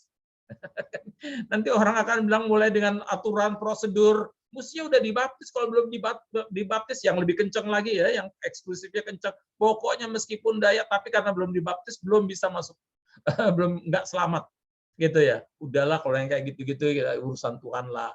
Biarkanlah Tuhan yang ngatur dan Tuhan yang menentukan. Biarlah Tuhan jadi Tuhan, jangan kita lah. Kita tugas kita adalah menerima, memahami, meyakini apa yang Tuhan sudah berikan itu anugerah Allah, dan tugas kita adalah memberitakan apa yang Tuhan ingin kita beritakan, tapi dengan kerendahan hati dan cinta, bukan dengan kepongahan dan kesombongan, dan apalagi penghakiman terhadap yang lain. Begitu. Ya, pertanyaan berikutnya, kita balik lagi ke GKI Wahid Hasim ya. Ini yang nanya salah satu fansnya Bung Berti ini, dari Bu Chester. Wah, apa yang dimaksud agama lokal dan agama impor? Agama impor itu yang 6 agama itu ya, Kristen, Katolik, Protestan, Islam, lalu kemudian Buddha, Hindu, Konghucu, itu impor semuanya dari luar negeri. Yang Kristen, Islam itu kan dari Timur Tengah semuanya akarnya ya. Kemudian yang dari Hindu, Buddha, Konghucu dari Cina, Hindu Buddha masih ada dari India dengan segala macam. Jadi sedangkan yang agama lokal itu seperti kebatinan, ya, Parmalim, kelompok Sunda Wiwitan, seperti itulah. Itu yang disebut agama lokal. Ya, oke. Nah, berikutnya masih dari GKI Wahid Hasim, ini yang nanya temannya Pak Pendeta sendiri, yaitu Tante Yudi Himawan. Oke, susah pasti tanyanya nih. Nah, iya ini kayaknya panjang ini. Sebentar ya Bung Berti, aku bacain dulu. Saya berpendapat bahwa kalau misalnya kita 3-4 dimensi, Allah mungkin 10 dimensi. Jadi kita tidak bisa menangkap kehendak Tuhan, tapi kita sering memagari dan mendefinisikan kehendak Tuhan. Sehingga kalau ada orang non-Kristen yang baik dan orang Kristen yang jahat, kita menjadi bingung siapa yang selamat. Apalagi siapa yang bisa membuktikan bahwa kita atau seseorang mempunyai iman yang sebiji sesawi. Dan dengan penjelasan Bung Berti, saya lebih memahami apa itu keselamatan dan bagaimana sebaiknya kita berpendapat. Namun, bagaimana dengan usaha kristenisasi? Apakah itu bukan panggilan orang Kristen? Thank you untuk pertanyaannya. Jangan menggunakan kata kristenisasi, karena kristenisasi itu artinya kita mau supaya semua orang jadi Kristen dengan cara apapun. Sama seperti islamisasi, semuanya diislamkan dengan cara apapun, dengan segala macam. Tetapi istilahnya bukan kristenisasi, tetapi upaya memberitakan Injil. Ya, pemberitaan Injil, kabar baik. Dan kabar baik itu adalah bukan hanya kabar baik secara memberitakan tentang atau memperkenalkan Yesus Kristus, tetapi juga melakukan apa yang Kristus Yesus lakukan dengan menolong mereka yang miskin, berjuang untuk menciptakan keadilan, untuk hak asasi manusia, untuk menolong mereka yang didiskriminasi oleh karena gendernya, oleh karena apapun, oleh karena etniknya, agamanya, dengan segala macam. Sehingga memang pernah satu saat saya ditanya oleh Kementerian Agama misalnya, ini apa yang mesti dilakukan nih? Waktu itu HTI udah mau ditutup ya. Ini HTI udah mau kita tutup nih. Gimana kalau Kristen juga ada satu lah supaya jadi satu-satu. Jadi jangan terlalu nyolok lah cuman HTI aja. Kalau Kristen gimana kalau Saksi Yehova kita tutup? Saya bilang waduh jangan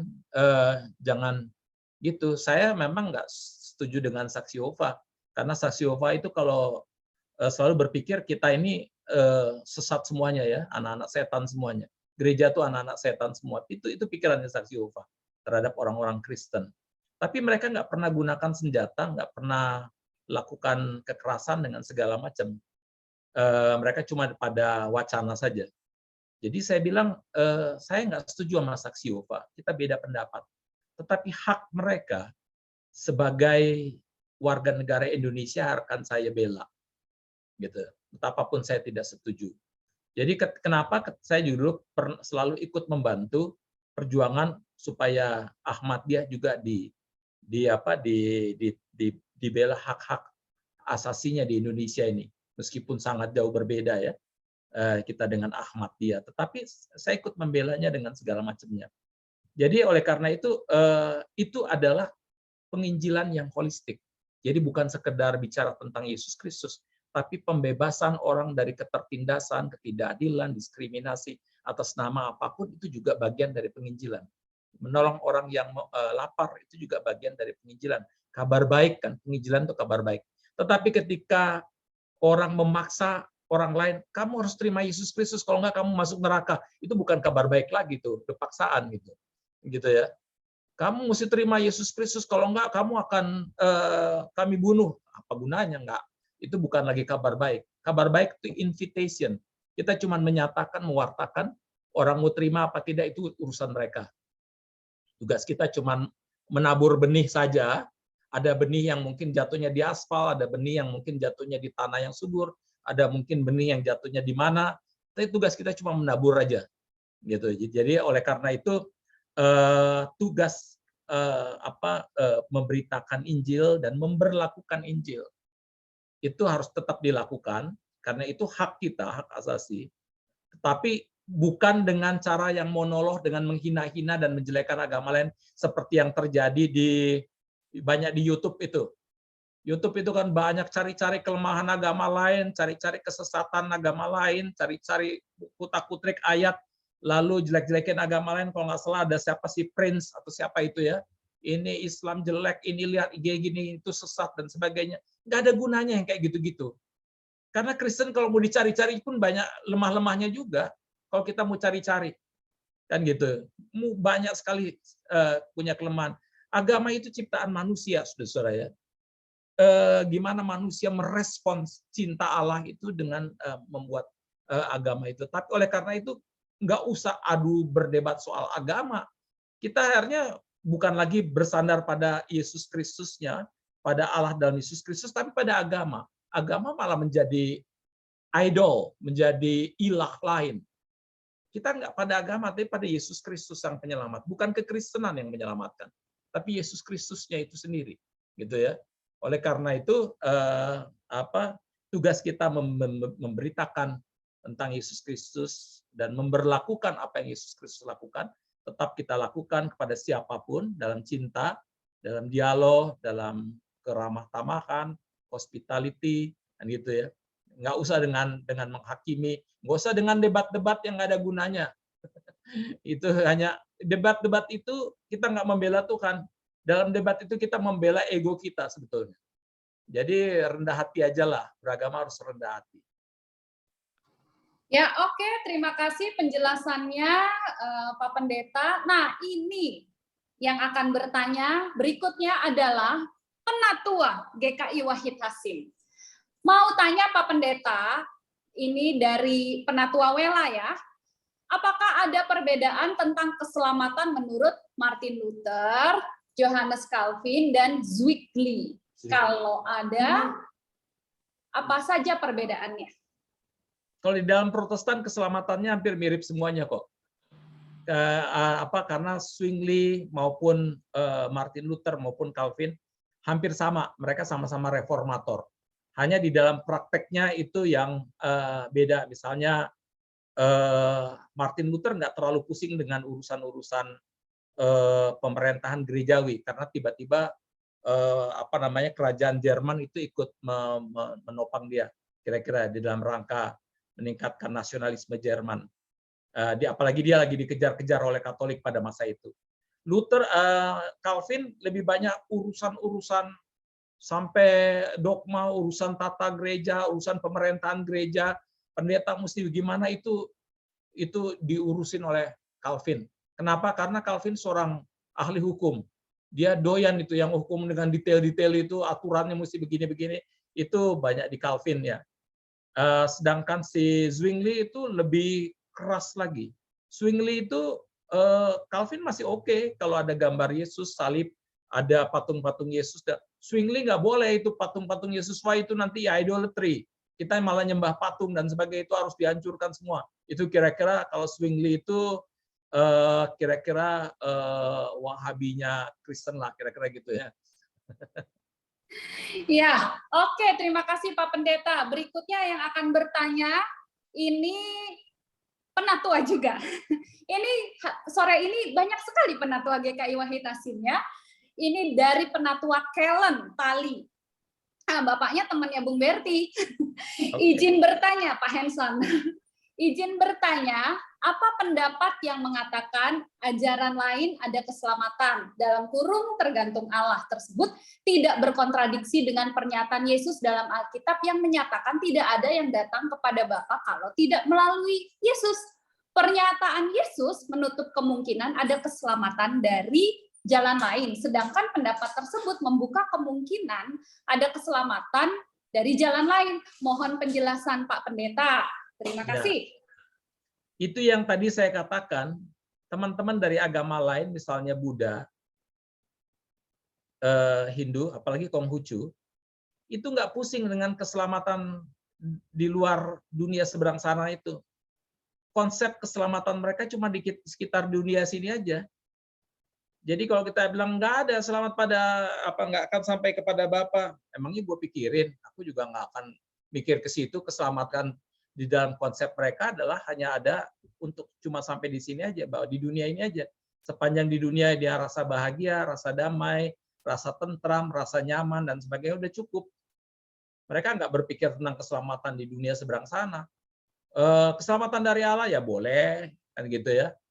Kalau dibilang untuk Hindu misalnya, ini keselamatan hanya pada Yesus, ya boleh. Yesus kan cuma salah satu dewa, kami masih punya ratusan dewa lagi yang lain. Silakan aja, kami juga punya klaim-klaim sendiri, kan gitu ya. Jadi ini yang membuat kita bisa ayat-ayat ini itu memang bisa bekerja di dalam agama yang sama-sama berasal dari Timur Tengah, tapi dia nggak punya nggak kena sama agama-agama yang dari timur jauh, misalnya dari Hindu atau Buddha atau Konghucu. Konghucu ini cuma di sekitar situ aja, sangat materialistik sekali malah agamanya itu, kan gitu ya. Jadi nggak pikirin tentang dunia seberang sana, gitu. Semuanya itu ada di sekitar sini dan sebagainya. Gimana mendapatkan kebahagiaan di sini dan Buddha inti agamanya adalah bagaimana menghindari duka. Duka adalah mengingini sesuatu yang bukan milikmu atau mengingini sesuatu yang lebih, ya itu membuat duka. Jadi kalau bisa nggak usah mikirin, nggak usah ingini apapun, cukup apa yang ada itu orang bisa damai dan tentram, ya sudah, nikmati ketentraman dan kedamaian aja. Dia nggak mikirin agama-agama keselamatan yang ini. Kalau mau bilang, kita bilang Anda nggak akan masuk surga loh, nggak diterima nggak akan masuk surga karena you nggak terima Yesus. Ya keselamatan gue aja cuma di sekitar sini aja, ngapain aku mikirin sana? Itu maksudnya ya. Jadi memang dia nggak mikirin sana karena konsep keselamatannya sangat berbeda. Oleh karena itu ini bukan berarti sekali lagi kita tidak memberitakan Injil karena begitu juga banyak orang yang teman-teman dari ini juga yang menerima Kristus juga setelah mengalami perjumpaan dengan Tuhan dengan segala macam. Teman saya dari Jepang juga yang tadinya sangat sekuler, Shinto, yang sangat juga nggak pusing. Orang Jepang itu Kristen hanya ketika menikah aja, tapi jadi begitu mati balik lagi jadi Shinto.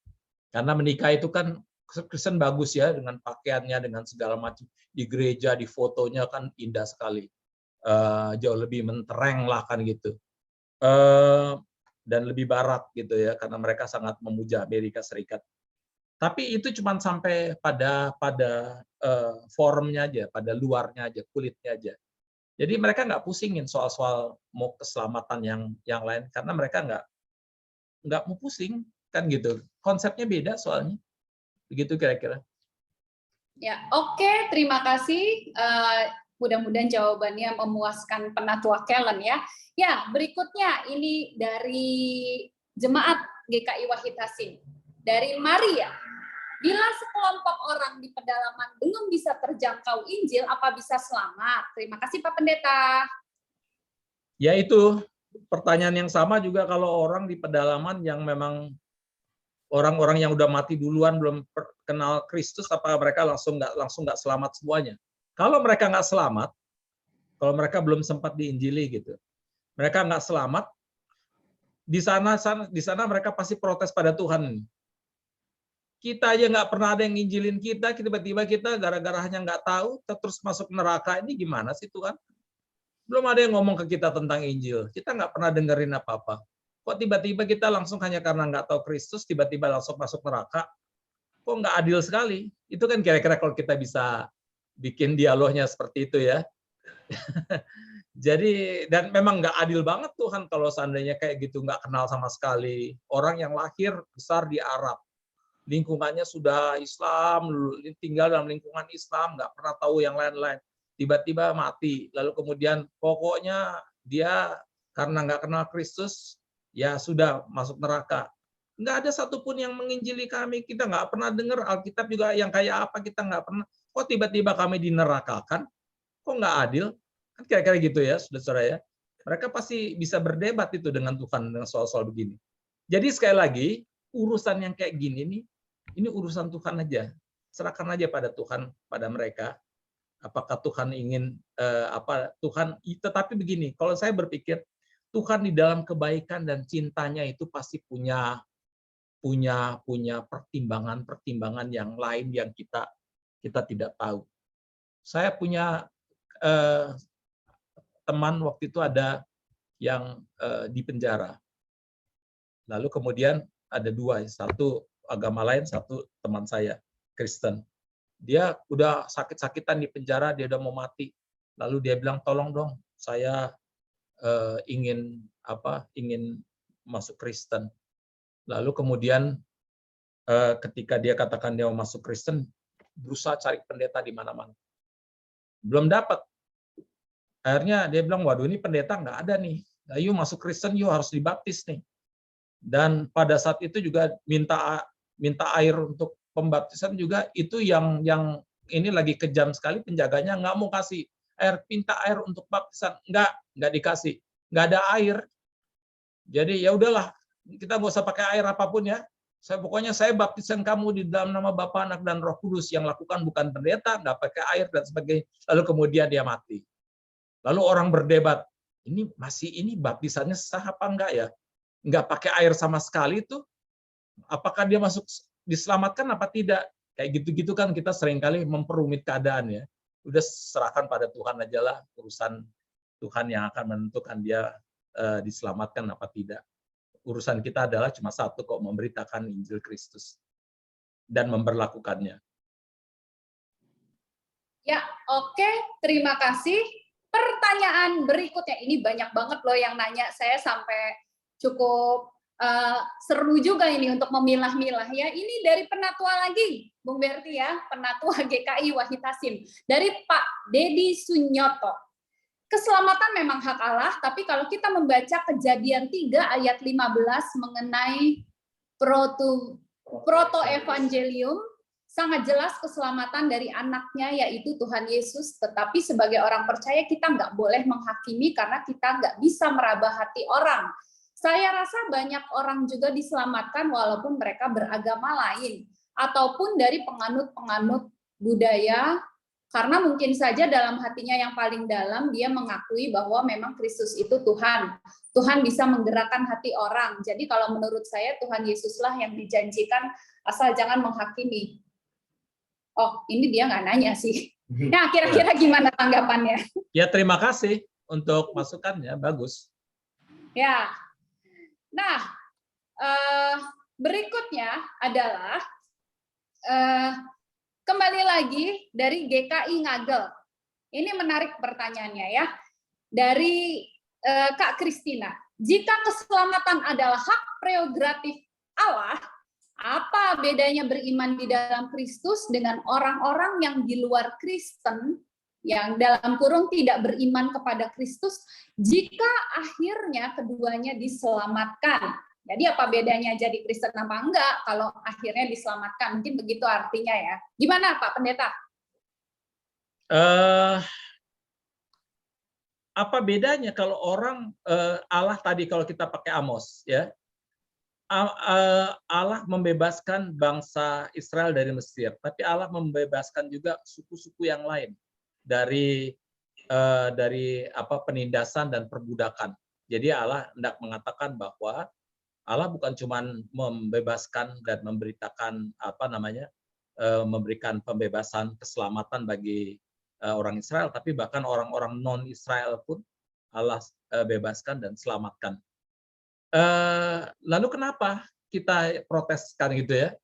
Kalau memang Allah membebaskan, kita sudah yakini ini keselamatan ini ada di diri kita. Kita udah miliki. Kita bersyukur sekali. Terima kasih Tuhan untuk keselamatan ini. Lalu kalau Allah bilang, oke, aku mau kasih selamat yang lain. Kenapa kita ini? Jadi kalau seandainya sekarang yang hadir 52 orang, saya punya kue apa namanya 52. Saya bagi satu orang satu dengan segala macam. Ada satu yang nakal banget. Misalnya Tina nih nakalnya luar biasa. Ini dia nggak layak dikasih. Nakal banget. Yang lain-lain juga bilang, udah nggak usah dikasih lah, nggak sopan dia. Tapi saya bilang, enggak, saya mau semua orang dapatkan kue. Saya berhak nggak sebagai pemilik kue tetap kasih ke Tina? Berhak nggak kira-kira? Berhak dong. Berhak dong. Lalu kalau saya kasih, kenapa you mesti iri hati? Kenapa kita mesti nganggap, loh kenapa kalau gitu apa gunanya? Kan gitu. Karena pertanyaan itu muncul dari, kalau udah Allah udah keselamatkan kita, yang lain nggak usah lah. Kalau gitu apa gunanya? Aku udah selamat, capek-capek jadi Kristen, yang lain bisa diselamatkan juga. Itu kayak sama seperti orang anak sulung. Aku udah baik-baik, udah oke banget dan sebagainya segala macam. Anakmu yang bungsu itu udah pergi lari, bawa harta benda dan sebagainya, udah bikin malu bapak dan sebagainya. Sekarang pulang bapaknya datang bikin pesta, malah meluk dia. Kesel banget sih, kan mestinya cuma aku aja yang dicintai, yang lain nggak usah. Tapi si bapak tuh tetap merangkul si anak. Jadi kalau kita udah dicintai Allah, karena kita jadi Kristen yang percaya pada Yesus Kristus, nggak usah iri hati kalau yang lain itu tetap disayang Allah juga. Kan gitu. Nggak usah merasa percuma juga. Kan Tuhan sayang semua, kita mesti bangga dong. Aduh, kita punya Tuhan yang sayang semua, luar biasa. Ya, oke. Berikutnya dari Penatua GKI Wahid Hasim lagi. Ya, ini pertanyaan. Oke, masih ada satu pertanyaan lagi ya setelah ini ya. Setelah itu pertanyaan ditutup. Dari Penatua Beng Beng, bagaimana cara kita ber-PI kalau keselamatan hak prerogatif Allah selain dari tingkah laku kita? Bagaimana caranya Pak Pendeta? Ada banyak hal sebetulnya ya. Kalau kita jadi gini, seluruh hidup kita ini adalah pekabaran Injil. Jadi jangan berpikir bahwa kita pekabaran Injil kalau kita ngutip-ngutip ayat. Bahwa ketika kita menjadi gereja, seluruh hidup kita adalah menjadi witnessing. Kita menjadi saksi dari kehadiran Kristus yang hadir di dalam kehidupan kita. Apapun yang kita katakan, apa yang kita perbuat, apapun yang kita kerjakan, itu adalah satu kesaksian. Nggak usah berpikir, oh kalau aku udah kutip-kutip ayat ketemu orang yang beda agama, itu aku namanya menginjili. No, gitu ya. Seluruh hidup kita adalah Injil itu sendiri, pemberitaan Injil. Karena pemberitaan Injil nggak ngomong ayat sekalipun, tetapi kalau seluruh hidup Anda itu pemberitaan Injil, maka siapapun yang jumpa dengan Anda akan melihat Kristus yang hadir di dalam kehidupan, di dalam kata-kata, di dalam perbuatan. Dan itu bukan begitu, sekarang saya mau menginjili, saya mulai ngomong kutip-kutip ayat sana sini, lalu kemudian setelah itu kita tenang-tenang aja, artinya tidak lagi menginjili. Itu jadi kayak penginjilan, jadi kayak satu kerjaan tertentu, habis itu udah capek penginjilan. Enggak. Menjadi Kristen itu pengikut Kristus, itu artinya membuat Kristus itu hidup di dalam kita. Artinya bahwa seluruh kehidupan kita, kata-kata kita, perbuatan kita, apapun, dimanapun, dengan siapapun, itu adalah Injil itu sendiri. Kita menjadi saksi dari Kristus yang mengasihi kita, yang memberikan kekuatan kepada kita, yang memberikan pengharapan kepada kita, dan melalui kita juga memberikan pengharapan, kegembiraan, kesukacitaan bagi umat manusia dan dunia. Gitu. Bahwa ada orang yang nanti pakai ayat-ayat dengan segala macam, ada. Kalau misalnya di Alkitab itu ya, ada seorang perempuan yang namanya Dorcas meninggal. Satu kota di Yope itu nangis semuanya. Dorcas itu dikenal sebagai seorang yang ngajarin jahit, tapi dia nggak bisa ngomong apa-apa. Kalau dia nggak bisa ngomong, artinya kalau di dalam konsep sekarang ini, yang penginjilan di dalam konsep yang kata-kata, wah berarti dia nggak pernah menginjili seumur hidup dong. Ya kan, dia nggak bisa ngomong, dia cuma ngajarin jahit. Tetapi begitu dia meninggal, satu kota itu menangis semuanya, karena dia ngajarin mereka gimana menjahit, yang segala macam. Dialah yang dengan cintanya itu mungkin hasil jahitannya ada duitnya dia bagi-bagi dan sebagainya. Itu membuat satu kota itu lalu kemudian menangis ketika dia meninggal. Itu penginjilan. Penginjilan itu bukan sesuatu yang dirancang-rancang dan sebagainya. Tapi apa yang ada di dalam diri kita, hidup kita, dimanapun kita berada, kita adalah saksi Kristus. Surat yang terbuka, kata Paulus. Jadi sadar atau tidak sadar, apapun yang kita kerjakan itu adalah penginjilan. Di gereja, di rumah tangga, di kantor, dimanapun apa yang kita kerjakan, kalau itu isinya Injil, maka itu selalu menjadi berkat bagi siapapun. Dan menjadi kesaksian yang indah tentang Yesus Kristus. Oke, terima kasih Pak Albertus Pati. Seluruh pertanyaan sebagian besar ya, 90% sudah ditanyakan. Mohon maaf bagi Anda yang pertanyaan belum dapat terjawab karena waktu juga yang menentukan ya. Jadi kalau bisa saya ambil kesimpulannya, keselamatan merupakan anugerah Allah. Kalau menurut Bung Berti, ya realistislah terhadap perbedaan, tidak perlu menyamakan pemahaman, berdialoglah dengan yang berbeda secara rendah hati, karena kita yang lebih perlu adalah memikirkan keselamatan bangsa dan dunia dengan bekerja sama dengan umat yang lain, dengan lingkungan kita, terutama kita sebagai warga negara Indonesia, agar tercipta keadilan, perdamaian dengan semua. Begitu ya. Ya, kita berikan tepuk tangan, reaksi, love, atau apapun untuk Pendeta Albertus Pati. Terima kasih, Bung Berti. Masih ada PR satu lagi, karena saya dari tadi udah janjiin ya Bung Berti ya, ada quiz time. Jadi Bung Berti punya PR, memberikan pertanyaan ringan-ringan aja Bung Berti. Bagi Anda yang mendengarkan, dari awal sampai akhir harusnya sih bisa. Ada pertanyaan dari Bung Berti. Satu aja Bung Berti. Siapa cepat dia dapat. Dan tuliskannya di chat room, bukan raise hand ya, di chat room. Siapa yang benar dan tepat, Anda layak mendapatkan 100.000 uang digital. Silakan Bung Berti, pertanyaannya apa? Pertanyaannya adalah, saya bingung. Ya, ketawa dulu. Apa ya pertanyaannya ya? Siapa nama Pendeta GKI Wahid Hasim? Pendeta-pendeta GKI Wahid Hasim. Harus satu, salah satu, atau semuanya yang... Semua dong. Oh, semua? Dari emeritus sampai aktif?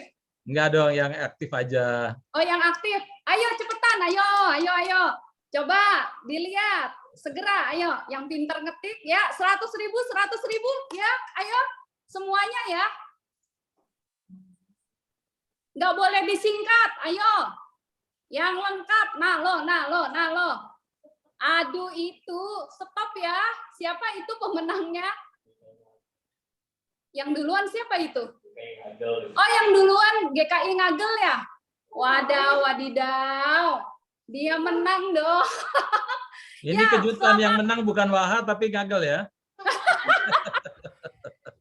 GKI Ngagel yang merupakan guru sekolah minggu GKI Wahid Hasim. Yeah. Ya, terima kasih Kakak Kristina. Jadi nanti akan dihubungi oleh panitia ya, 100.000. Ya, pertanyaan dari saya, moderator. Ya, punya hak juga saya memberikan pertanyaan ya. Tadi kalau misalnya ada yang ngikutin dari awal, saya membacakan CV-nya Pendeta Albertus Pati. Pendeta Albertus Pati itu lulusan doktor dari negara mana? Yang udah dapat nggak boleh ikutan. Waduh, siapa tuh yang bilang AS duluan? Siapa itu? Siapa yang duluan? Oh, Wela. Oke, baiklah. Pak Pendeta benar dari USA lulus doktornya? Benar. Oh, benar. Akhirnya Wela dapat juga. Ya, 100.000 menanti Anda. Jadi kita ada penanya terbaik, ada nanti 2 kalau orang beli kopi bagi-bagi ya, Wela. Ya, ada 2 penanya terbaik. Jadi akhirnya bukan 1 karena semuanya bertanya dengan baik, panitia bingung. Akhirnya ada 2 penanya terbaik. 1 penanya dari GKI Pondok Indah Pak Bibit. terima kasih atas partisipasinya. Selamat Pak Bibit.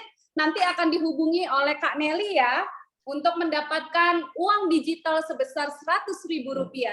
Pertanyaan terbaik berikutnya adalah dari Penatua GKI Wahid Hasim. Siapa ya kira-kira ya? Ya, selamat kepada Penatua Kellen Tali. Yeay! Kellen ngopi ya minggu depan sama aku. Yeah. Ya, selamat untuk Pak Bibit dari GKI Pondok Indah, untuk Penatua Kellen GKI Wahid Hasim, untuk Kak Kristina dari GKI Ngagel, dan untuk Wela GKI Wahid Hasim, Penatua GKI Wahid Hasim. Dan nanti dihubungi oleh Kak Nelly untuk mendapatkan hadiahnya. Silahkan pilih mau dikirim kemana, ke OVO, ke GoPay, kemana aja terserah ya, silahkan. Ya, kita foto bersama dulu ya. Ayo dibuka kameranya, sisir rambut, pakai lipstik, pakai alis, kita mau foto bareng.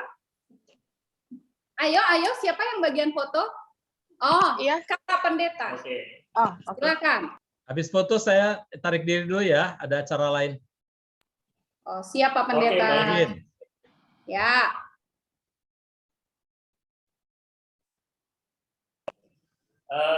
Baik rekan-rekan, kita akan foto bersama. Di saya ada 2.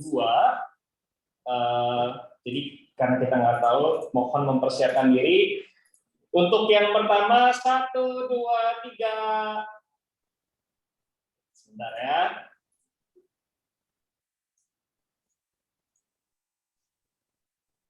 Sekarang saya masuk ke yang kedua. 1, 2, 3. Oke, baik. Terima kasih Bapak Ibu saudara sekalian. Terima kasih juga buat Selamat malam semuanya. Ya, terima kasih Bung Berti. Tuhan berkati ya. Tuhan berkati. Terima kasih. Ya. Oke. Ya. Kita akan menutup acara webinar kita. Sekali lagi saya ucapkan terima kasih untuk Bapak Ibu rekan-rekan yang menghadiri webinar ini pada sore hari ini. Kita akan menutup acara kita dengan doa yang akan dibawakan oleh Pendeta Immanuel Adam. Ya, sudah hadir Pak Im, coba dibuka dulu. Oke. Oke. Baik Bapak Ibu, saudara sekalian, kita bersama-sama menutup webinar ini dalam doa. Mari kita berdoa bersama. Tuhan Yesus, terima kasih.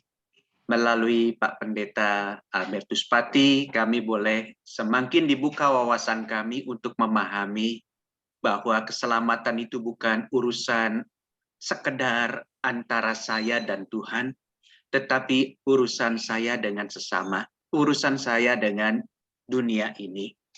Tuhan Yesus, terima kasih. Biarlah Tuhan berikan kami kekuatan, kemampuan untuk terus menjadi berkat Tuhan di sepanjang perjalanan hidup kami.